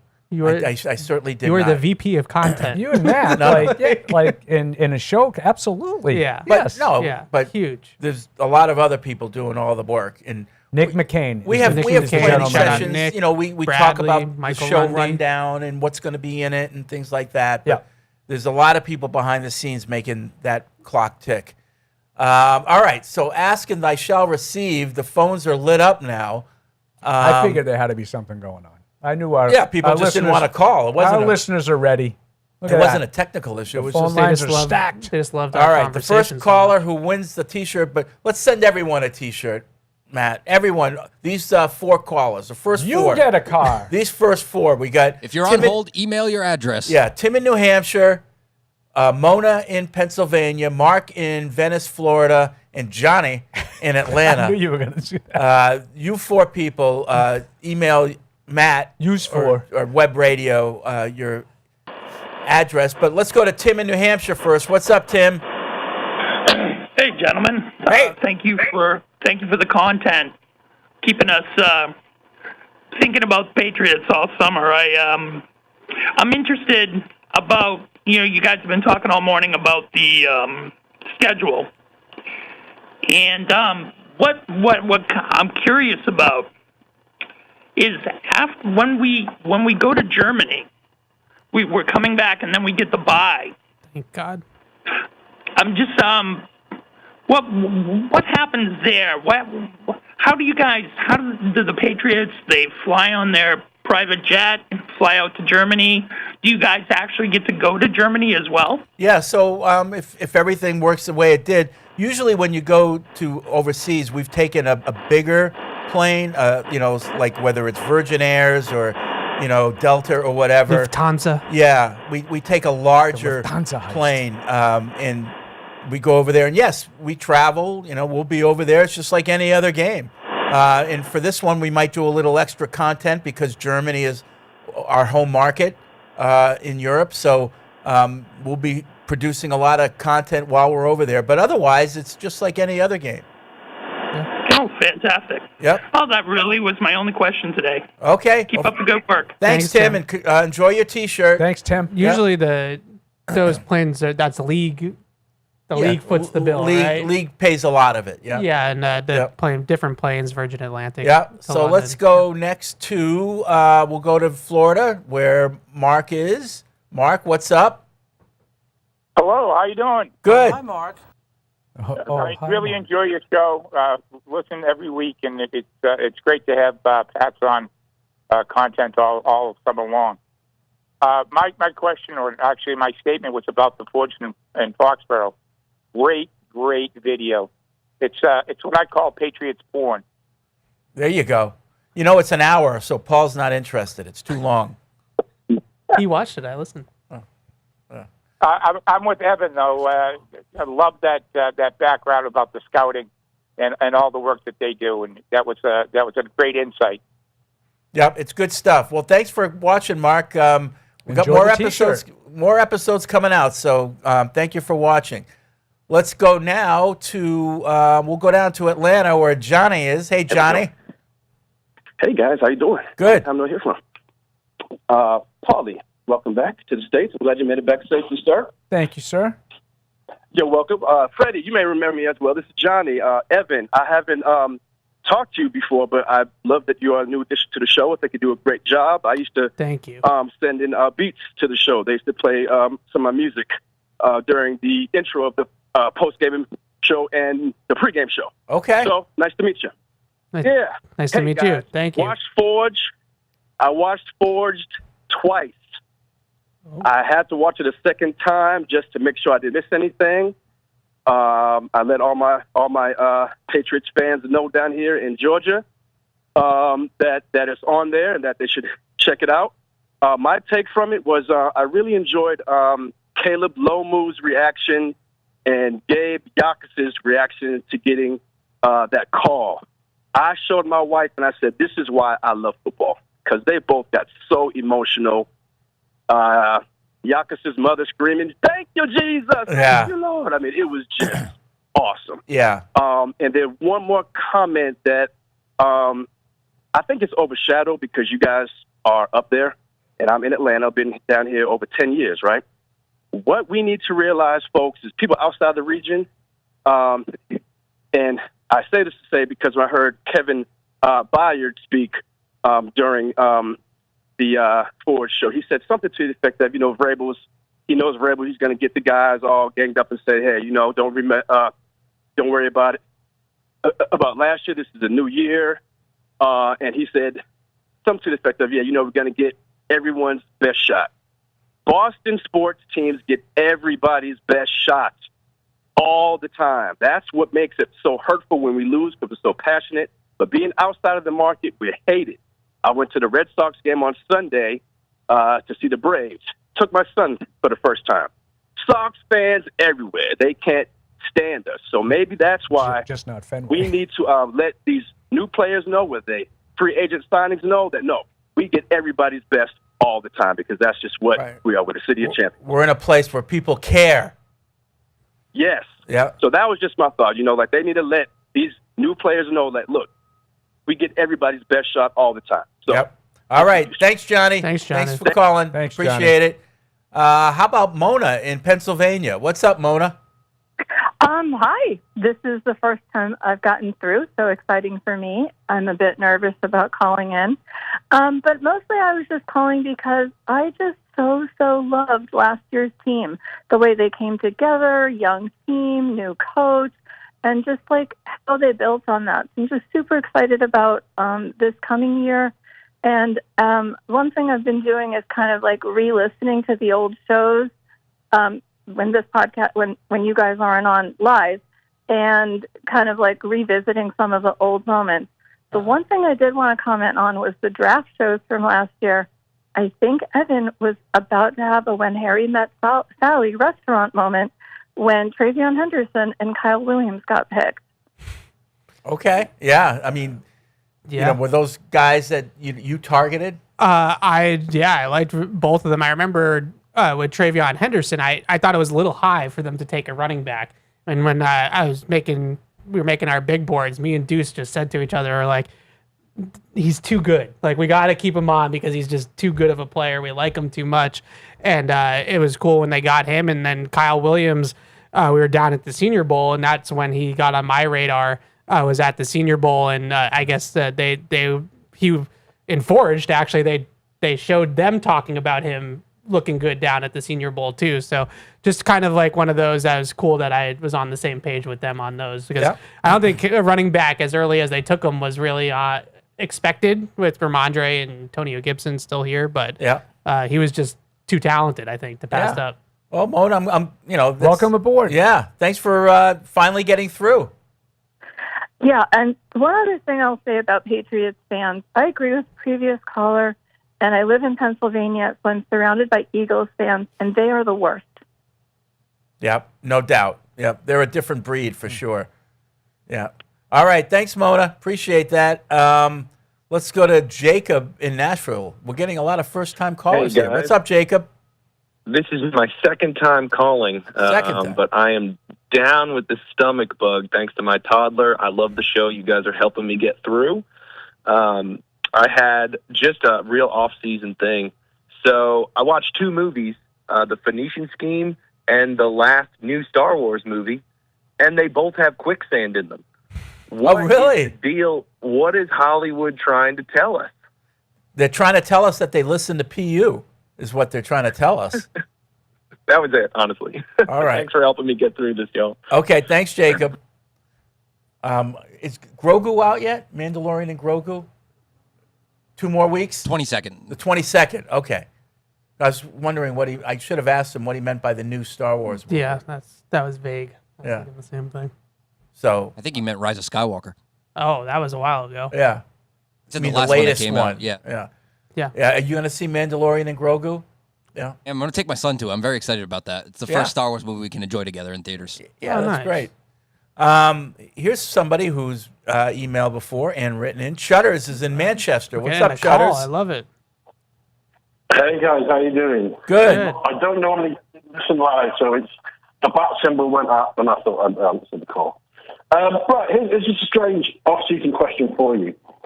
It feels like with the number of international games now and multiple games in those locations in the countries, it feels like we're getting closer and closer to that 17th game.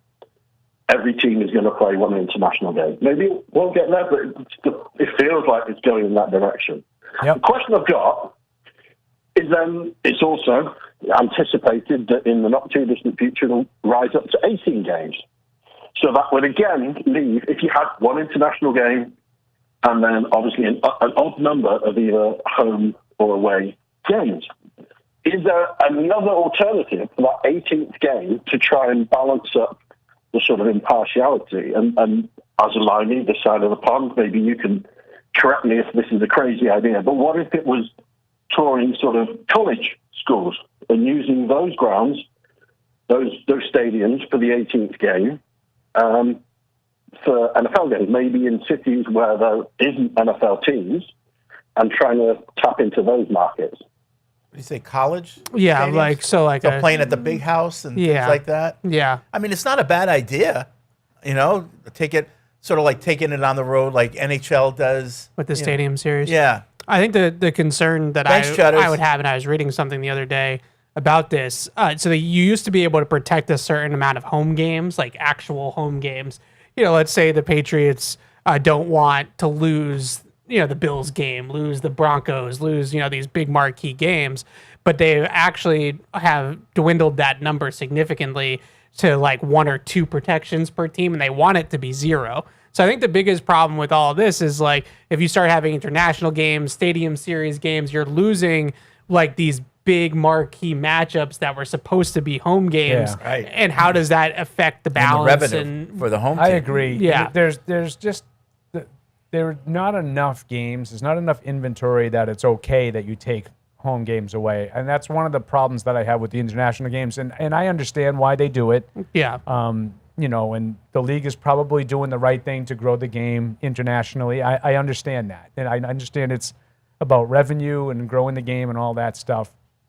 But there is a part of me that I don't like the fact that teams lose games. Teams lose home games. To play internationally, I don't love the fact that, I don't know, half dozen times you get a 9:30 a.m. game like the Patriots are going to play this year. Yeah. I think that I there don't was a mind lot, as much. There was a but- lot of talk about this last week, Freddie, on my shows. Just sort of the oversaturation. We're looking at like Thanksgiving in particular this year. There's going to be games Wednesday, 3 on Thursday, a game on Friday, and then the full slate. whatever many games on Sunday night, and then Monday. I mean, there's going to be like 10 windows of games in that 1 week. Now, for a one-off, if you're going to tell me that that's a one-time, just Thanksgiving, I suppose I could say, okay, that makes some sense. You know where it's going. You know they're going to start playing games on Wednesdays regularly and on Fridays regularly, and it's just going to continue to build and build and build. I just wonder if the thing that I appreciate the most about the NFL is the fact that you can watch the whole league. You can really watch and get almost as much enjoyment. I'm not saying as much, but almost as much enjoyment of watching, Detroit play Kansas City as you do watching the Patriots play the Jets. It's not the same. Your team is your team, but you don't do that in any other sport because there's so many games. So you can have a stadium series in the NHL because you have 82 games. Yeah. And there's 41 home games. So what if you lose a home game? So Right. what? There's still 40 others. Baseball, obviously. That's the part that I'd be afraid of. If I were Roger Goodell, I understand what the almighty dollar means, and I'm not here to tell you shouldn't try to grow as much revenue as you can. But I'd be careful that you're going to sort of ruin what makes the NFL great. I think the two things that, are along those same lines, you don't want to lose Sunday as the day. Sunday at 1 o'clock is becoming like the old Thursday night game. And I think the issue with that is that a good chunk of your audience is still red zoning. They're still fantasy football fans. They're still betting people. But most importantly, the red zone element and all that type of stuff is probably the best thing that the league has going for it, is that it has that Sunday where it's just from 1 o'clock to midnight. You can sit on your couch and watch football all day long. And if you start moving all these games around and you start having games on Wednesdays, having games on, Saturday, Sunday, Friday, Monday, like that, you're going to lose that luster. Like, growing up before I started, working and covering all these games, watching the Patriots at 1 o'clock with my dad was like, it was like going to church. Like we were on the couch every single week. Now it's like, you have all these different games and primetime games and this and that. Now, selfishly, I like the primetime games because I get to watch more football, because on Sundays the Patriots are playing, then we're focused on the Patriots. But I think that you don't want to lose the ritual aspect of it, of Sunday at 1, we're all sitting down and we're watching the Patriots. And don't you feel like that's kind of going away? Yes. I mean, first of all, it's absolutely. just pure attrition. I mean, there used to be 7, 8, 9, 1 o'clock games on Sundays. They're all going to different times now. There aren't as many. There's not as much inventory of 1 o'clock games. And now I think it's also the new partners, the new corporate partners that are, the Amazons and They got to feed all the beasts. They're paying so much money. You know what? You can't just give me Jacksonville and Indy every Thursday night. You got to give me something. Yeah. So now they're getting better games. And in turn, you're getting stuck with the NFC South game of the week at 1 o'clock on a Sunday.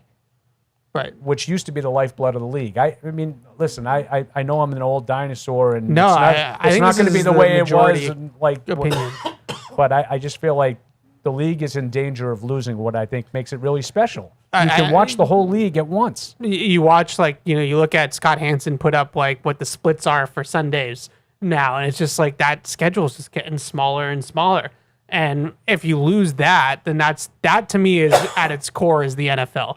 Is that Sunday, 1 o'clock, 4:25, 8:20. I can watch from 1 to 8, even if I don't watch the Sunday night game. If I watch from 1 to 8, I've seen over 2/3 of the league that week. Yeah. Now it's not even close to that. I also I don't love, and when it falls on a Thursday, it falls on a Saturday, it falls on a Sunday. Okay, I can live with it. But did you really need to take over Christmas? Did you really need to target Christmas? I think that was the point of no return for me. It was the night game on Thanksgiving, coupled with the Christmas games. It really kind of bugged me. I'm a basketball Christmas to me is the NBA's day. They usually have 5 marquee games on Christmas. The Celtics play a lot on Christmas. That's supposed to be it's okay to let them just to not have to take over that holiday. This Wednesday night thing before Thanksgiving, we're all sickos, so we're all probably going to watch it, and then we're the problem, right? Is that necessary? That's not. You guys are the problem. Yeah, because Fred will watch every one of them. It's all about money. Christmas Day, I'm the it'll problem, be on, but it'll be white noise in the background. No one's going to actually be watching the game. It'll be on, but people are just going to be going about their day. Whereas, like, I usually miss the Dallas game on Thanksgiving. I usually watch the Lions game. I watch the night game because we're home at that point and whatever. But usually the Dallas the game night game has to be a matchup that I'm really interested in. Yeah. Oh, I'll just watch any of that. Yeah.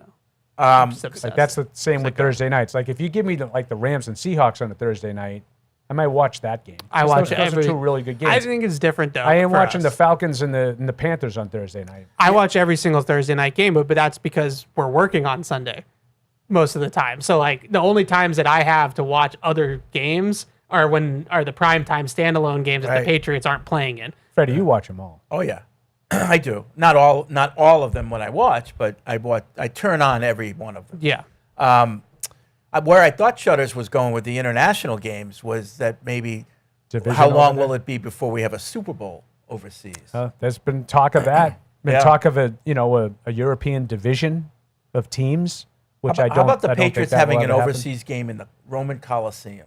That would be great. How about that? Kind of tough to play a game. Let's play a game. I was going to say, is it ready? Like it's not functional. I know for the that. seats aren't comfortable, but that's okay. I mean, it's not. You can't. You can't refurbish it and then Well, you don't have to. We just dump a little money into it. We got the Coliseum up and ready to go. I think that one of the coolest parts about this game is that we're playing where Bayern plays, and like all these European soccer teams. I was thinking the same thing. Have these legendary stadiums, and also just have insane technology within the stadiums. Like these stadiums, like Real Madrid Stadium, makes our stadiums look like high school. Like it's. Like Real Madrid has like this like state of the art playing surface and retractable roof and all this like crazy stuff. I imagine Bayern is pretty cool. No. It's good. It's a great stadium. Because you've been there. But there's better stadiums in the United States. I think. Really? Oh yeah. That surprised me because of how much money those teams make. Yeah. Freddie's been all over the world, so he's very traveled. I know.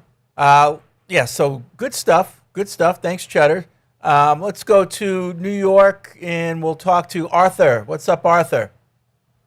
How's it going? I'm just looking at our depth chart right now, and I've noticed that a lot of our edge rushers kind of have similar characteristics in that they're not particularly speed rushers. They kind of have, a mix, whether that's Harold Landry, Draymond Jones obviously started as an interior guy and then moved to the edge.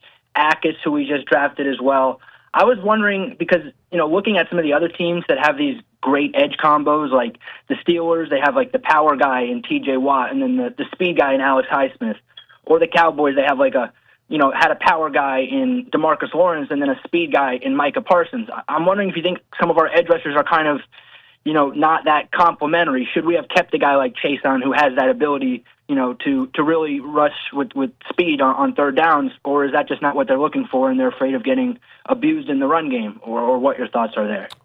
I think Harold Landry's a speed rusher. I don't know if Harold Landry Thanks, Arthur. at this stage is a speed rusher, but Harold Landry is not a power rusher. I would say he's the closest to that. Yeah, I mean, he's 245 pounds. Yeah, he's more of a speed guy, but I think his larger point, I think, is accurate. I do think that they have similar kinds of pass rushers. Now, there was a thing today I saw on Pro Football Talk, Janarius Robinson. Yeah, and kind of built like Chason a little bit more. Yeah, sort of more in that kind of a mold. Now, he's not really an established NFL player. He's a former fourth-round pick, I think. He's been injured a lot. He's a special teamer.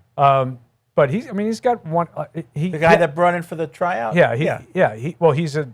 He's a pass rusher by trade. By trade, like that's what he is. He's a defensive end, and he's a rusher. Now he's been hurt a lot, so he doesn't. I think he only has like 2 sacks career. But they brought him in to give him a look to see. Yeah. So maybe they think, like the caller, they might need a little bit more sort of juice off the edge in terms of the depth chart. Now, I don't know if this guy would provide that. I'm just saying. Well, they talked those about are it kinds before of guys the that they're draft. looking for. They talked about it before the draft, and Elliot Wolf said that they would like to get some speed to complement their room. They look at Draymond Jones, like the caller, as more of a power guy, more of a bull rusher, rugged player.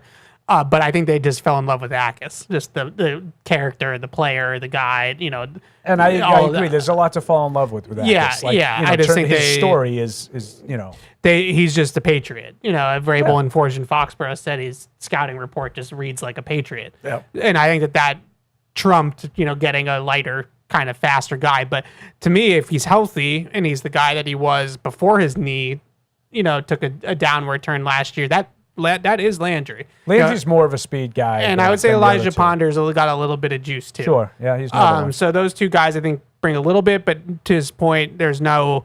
It's hard to get like the guy that everyone's thinking about. Like Micah Parsons. Yeah. Yeah. That one's tough. Yeah. Yeah. Chris with a TIAN is calling in. What's up, Christian? That's not Chris with a This TIAN. is not Oh, no, it's Christian in L.A. Although, Oh, sorry, do Christian think that with a guy. TIAN. I'm so sorry.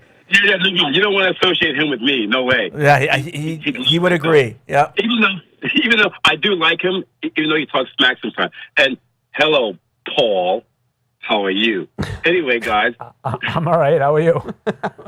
I'm doing okay today, Paul. So, I looked at the schedule, right? And it feels so good, guys, to not see a team that we can't beat and to not see a game that we shouldn't win. Or it used to be, we should probably lose that one. That's no more with us. And it feels really good as a Patriot fan to be back there again. So with that said, I have a would you rather. Okay. The would you rather is this.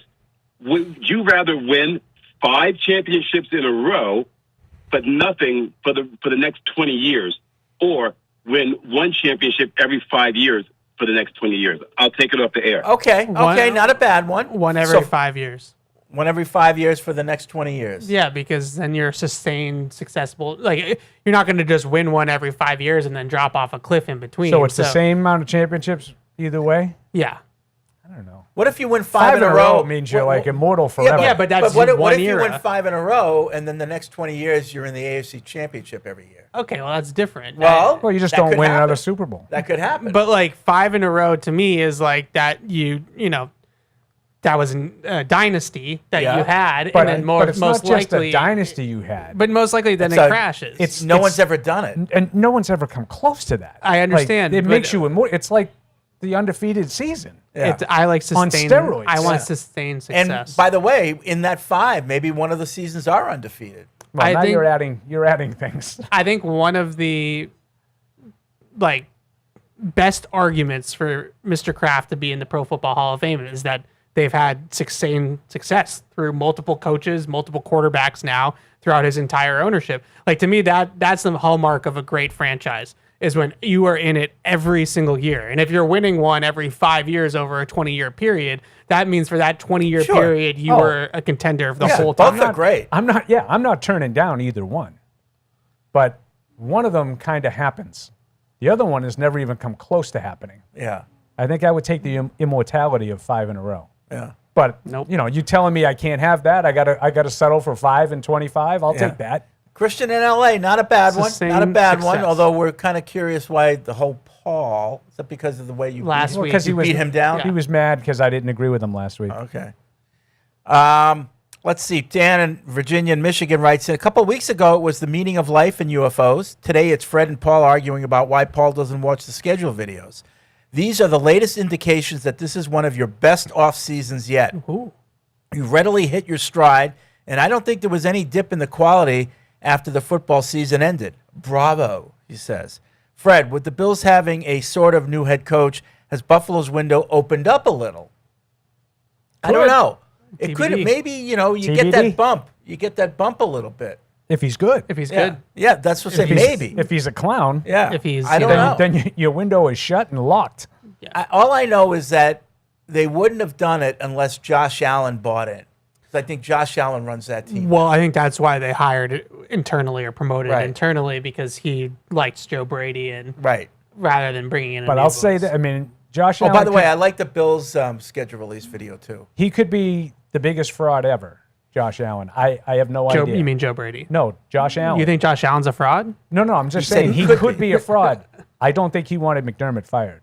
I don't think you show that kind of emotion when the guy loses his job, and there was something that in the behind channels, back channels, you were lobbying Maybe for. he was crying because he lost his excuse for losing every year. Now he absolutely wanted Joe Brady to get the job. That I agree wholeheartedly. He was, If not him, then him. he was, yeah, okay. But I don't think he wanted McDermott to get fired. Maybe he did. He doesn't Maybe seem he like did. that kind of guy. He doesn't seem like a spiteful power hungry type of guy. I think the McDermott firing came from him and Brandon Beane going sort of their separate ways. I think there was friction between the two of them, and why haven't we gotten over the hump? McDermott blamed the roster, Beane blamed the coaching. I agree. And That to me Beane is won. not on Josh Allen. Not like Josh Allen pulling the strings behind the scenes. I think it was more that rift, and then the owner coming in and seeing the way McDermott acted with the call and the Denver game and all calling that from stuff. the airplane to the media. He was unhinged. RA was unhinged. I have to think though that he went like scorched earth like that because he knew he was getting fired. Like I probably, or maybe he thought that I'm probably going to get fired, so maybe I'll try to save my job by standing up, showing for you how Buffalo. ridiculous it was that we lost this Right, game. right. Yeah. True. Dan also says you've discussed floor and ceiling in terms of number of games won and lost. How about the team's ceiling in terms of accomplishment at the end of the year? What do you Super think Bowl. is a realistic expectation in terms of winning the division, making it to the division round, making it to the AFC, or getting to the Super Bowl? That's realistic the or floor and floor? ceiling is the same. The Yeah. floor is not making the playoffs. The ceiling is winning the Super Bowl. Right. I think they could win the Super Bowl. I don't think it's Sure they crazy. could. No, that's the ceiling. Absolutely. You just went to the Super Bowl. If you're as good as you were last year and got the natural progression of improvement, Yeah. you can win it this year. You could. Yeah. Let's see. Jeff says, I understand the world works on a budget, and Forge and Foxborough is a big ticket item, I'm sure, because the schedule release video this year felt like a teenage son coming home and saying, I have a huge project due in 2 days. What should we do? Oh. I'm assuming budget had a lot to do with it. No, not really. Wow. No. Taking shots at We the just budget. thought it would be a fun thing to do. It's a fun fact. Yeah. No, it had nothing to do with budget. That said, I don't really care because I'm much more into winning games in the regular season than one night in May. Okay, well. Yeah, Like we how you don't read care. that. Yeah. We don't care about schedule release Let videos. the We care about Chargers- Lombardi. let the Chargers win the They offseason always- socials. They always win in May, don't they? Here is my schedule prediction because both us and Buffalo have a brutal schedule, all the same except we get Seattle, Jacksonville, Steelers. They get Rams, Texans, and Ravens. The eventual. That's kind of what I was talking about with how those are the three games that are different. And you can make an argument that Buffalo's 3 games are tougher than the Patriots' 3 games. Except for the Seattle one. That's a wash. They just played each other. At and Seattle, never at came together. Rams, that's a wash. And I think the other two, At I would Seattle's say, I would say harder just tougher because of that atmosphere. and because of the fans. Yeah. The fans. Right. The eventual AFC Championship will be 10-7, and at least one wild card team from another division will have a better record. So he's saying a down year for the AFC, just like the AL in baseball? The AFC East, Oh, I think he was saying. Okay. The AL in baseball is the Red Sox are like 2 games out of a playoff spot. They've been terrible. But there's like 7 teams between them and the playoffs. I know, but they're 7 games below 500. And they stink. they're terrible. Boy, do they stink. They are terrible. Let's go back to the phones. Let's see. What do we got here? We got Pat in Pennsylvania. What's up, Pat? Yeah. Hey, guys. As a Pats fan who does not live in a New England region, I do try to make my pilgrimage to Gillette at least once a year. Looking at our home schedule, cheapest tickets right now that are for a decent opponent, so that doesn't count the Dolphins and the Jets, is the Broncos game. I think that's strictly due to the date time aspect being to be determined, as well as it being like the New Year's Eve weekend. Should I pull the trigger on that, or do you guys see it differently? How would you guys rank our current home games from most desirable to least desirable, taking all things into account, like opponent, time of year, time of day, and et cetera? Thanks, guys. Home games, most desirable, least desirable. Well, Buffalo, Green Bay, Denver. Yeah. Those are pretty desirable. I think it games. depends, if you really don't want to be cold. Pittsburgh, if you really don't want to be cold. The Denver game's out. If Right. you're worried about being cold that late in the year. The Green Bay game feels like the perfect happy middle, medium. yeah, middle. There. I Maybe like the Green Bay one because it's not a game that you get a lot. Yeah. They only come to Foxborough once every 8 years. Right. So that's why that would be the one I would lean to. Brady will be in the booth. Fred could be right. Maybe it's Gronk weekend as well, and that might be a fun weekend. I know that's the one game that I've already had people reach out to me for. Yeah. Is the Green Bay game. Yeah, it's a fun game. Yeah. Okay. It's a good one. Rodrigo has responding to Paul. Says, I've never given credit or torn down McDermott. All I'm saying is there's no guarantee of consistency with a new head coach. All I'm saying is there's big concerns. It's not like they replaced him with McCarthy or Tomlin. First-time head coach, there's a reason to question whether they'll be good or not. Yeah. I have respect for McDermott, maybe not the other Patriots fans, but I do. Right. And this was not necessarily directed at you, Rodrigo. It was directed at the vast majority of the, I would say, analysis of Sean McDermott during his time as the Bills coach was not. Well, your shows. No. Here on Well, our where show. do you think RA came from? No, you. No, it came from Felger. He made that up. Oh, did he? Yeah. I always gave you credit for No. that. Once again, another thing I'm giving Fred credit for that he had nothing to do with. No, I got that from Felger, and I agree with it. No, I would say that largely our listeners have been pretty derogatory toward Sean McDermott. And I'm not telling you he's a great coach. I don't think he's a great coach. I think he's okay. I think he's just okay. I think that some of the late game things are overblown. Like the whole thing in Kansas City that year with 13 seconds left, like, if you want to get on Sean McDermott, the defensive coordinator, for allowing those 3 completions the way he did, have at it. He gets killed for kicking off into the end zone, and I don't really understand that. Like, if they had allowed a kickoff return for a touchdown, the guy would have been fired before he got to the locker room. Right? Yeah. Like, I'm sorry. You should be able to prevent a team from going 35, 40 yards in 13 seconds. The defensive coordinator deserves criticism for that. And if that's McDermott, because that's the side of the ball that he is on, then that to me is fair. But he gets killed on my shows, on this show, in New England. He has consistently gotten killed.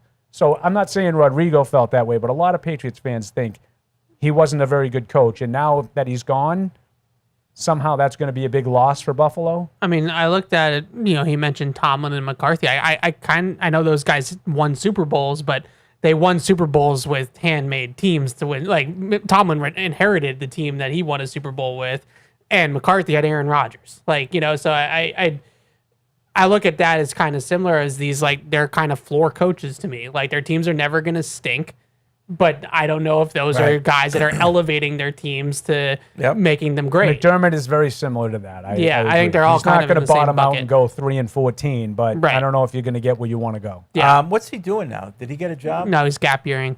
Yeah. Oh, well, he's gap yearing. But he's not hooking up with a team. Is to he do backpacking some in type Europe? of Like a Vrabel thing? Yeah. I don't think so. I think he might be doing media, maybe. Oh, yeah? I don't know exactly what his plans are, but I haven't seen him pop Red up Ass on Radio.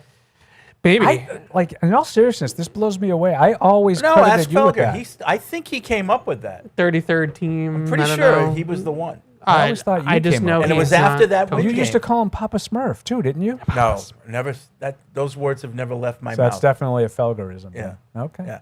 No, it was after the win game. I think Felger, or no, it might have been Tony. Tony might have done it. It was one of the two.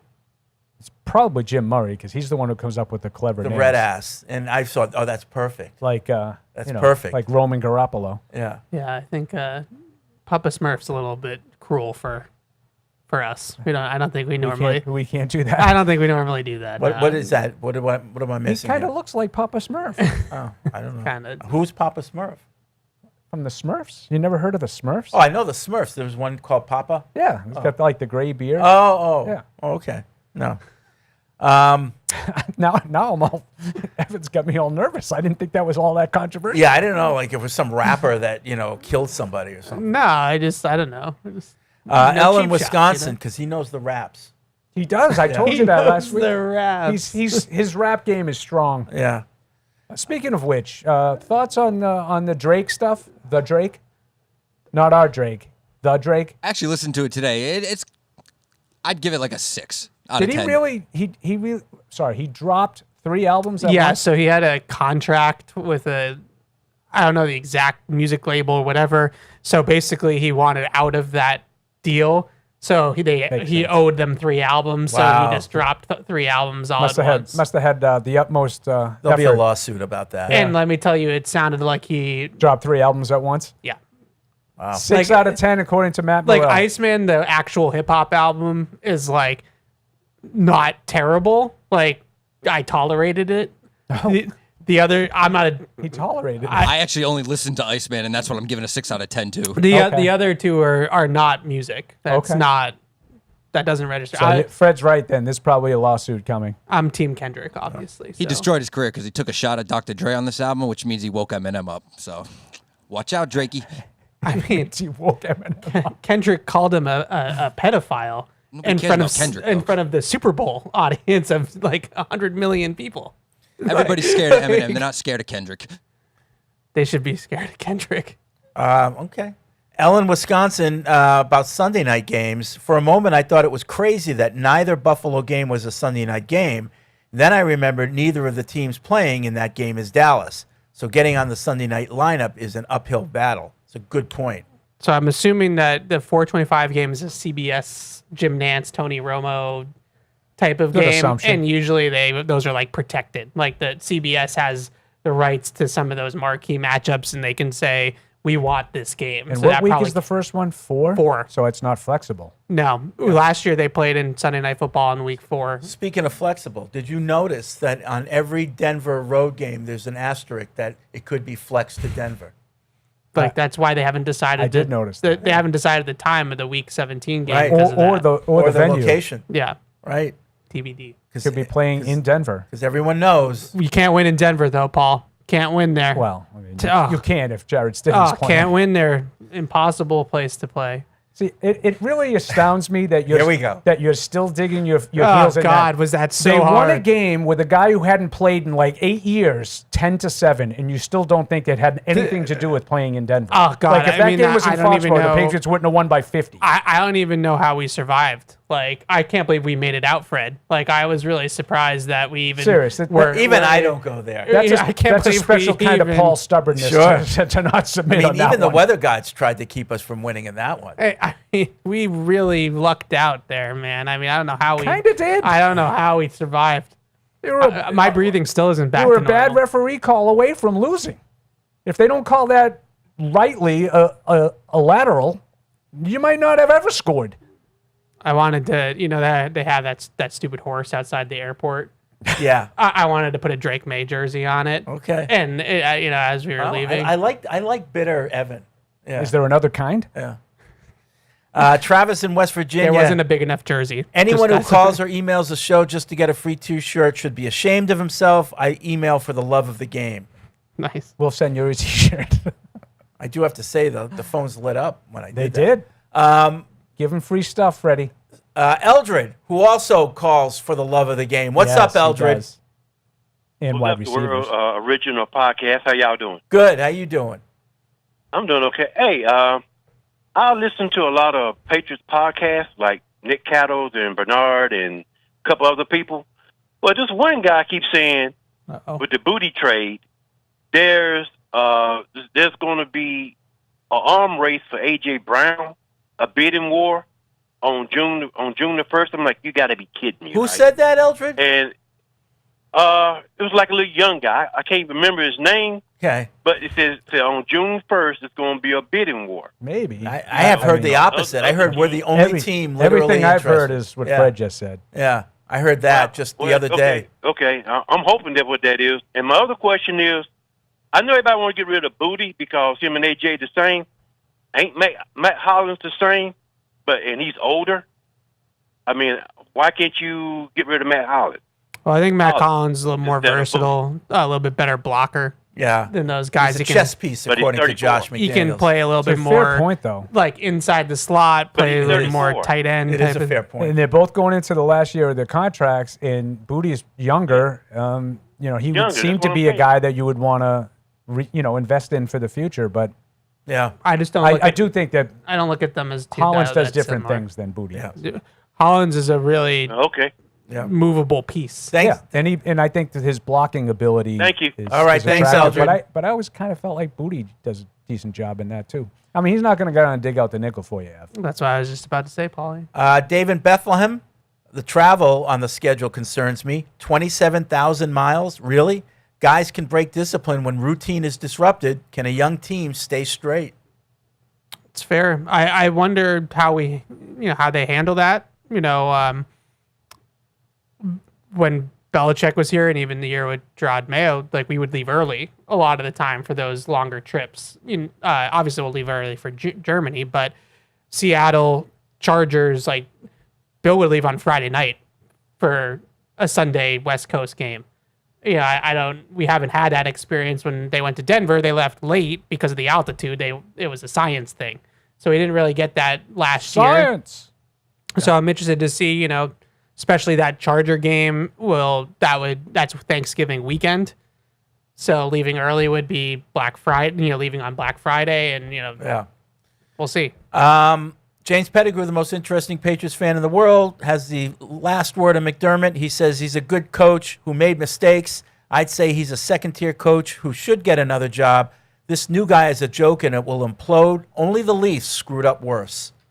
Okay. So I agree on McDermott. Only the Leafs a little strong. The Leafs really screwed up. Yeah. They're getting laughed at in all directions. All right. That's going to be it for this edition of Patriots Unfiltered. Catch 22 tomorrow. A lot of schedule talk again tomorrow. 12. We're going to go through the whole thing. And I got an email complaining about Barth. Oh, God. That while you're showing press conferences, you can hear him typing. Man, that dude does type loud. So he needs to move his mic away when he's doing it. He literally, I think there's broken keys on his keyboard. Because he's such a... Because he types so Remember loud. Andy? Big head? Andy used to pound. type But like Andy... pick things up and put them down. Yeah, right. Like we're not really talking about the same thing here in terms of that. Andy was a violent typer. I've never heard anybody type louder than Barth. It used to drive Trags absolutely nuts. Trags used to just Trags, the most agreeable guy ever. every 30 minutes, Trags would be, can you stop typing so... It was great. All right. It's a Good stuff today, peeps. You That's brought going to be today. it. We will see you on Thursday. Hey, this is Deuce. Thanks for tuning into the show. If you really want to help us, make sure you like us wherever you get your podcasts, like Apple Podcasts or Spotify. Also, make sure you follow us on the New England Patriots YouTube channel to see this show and everything else that we do here at the Patriots. Thanks a lot.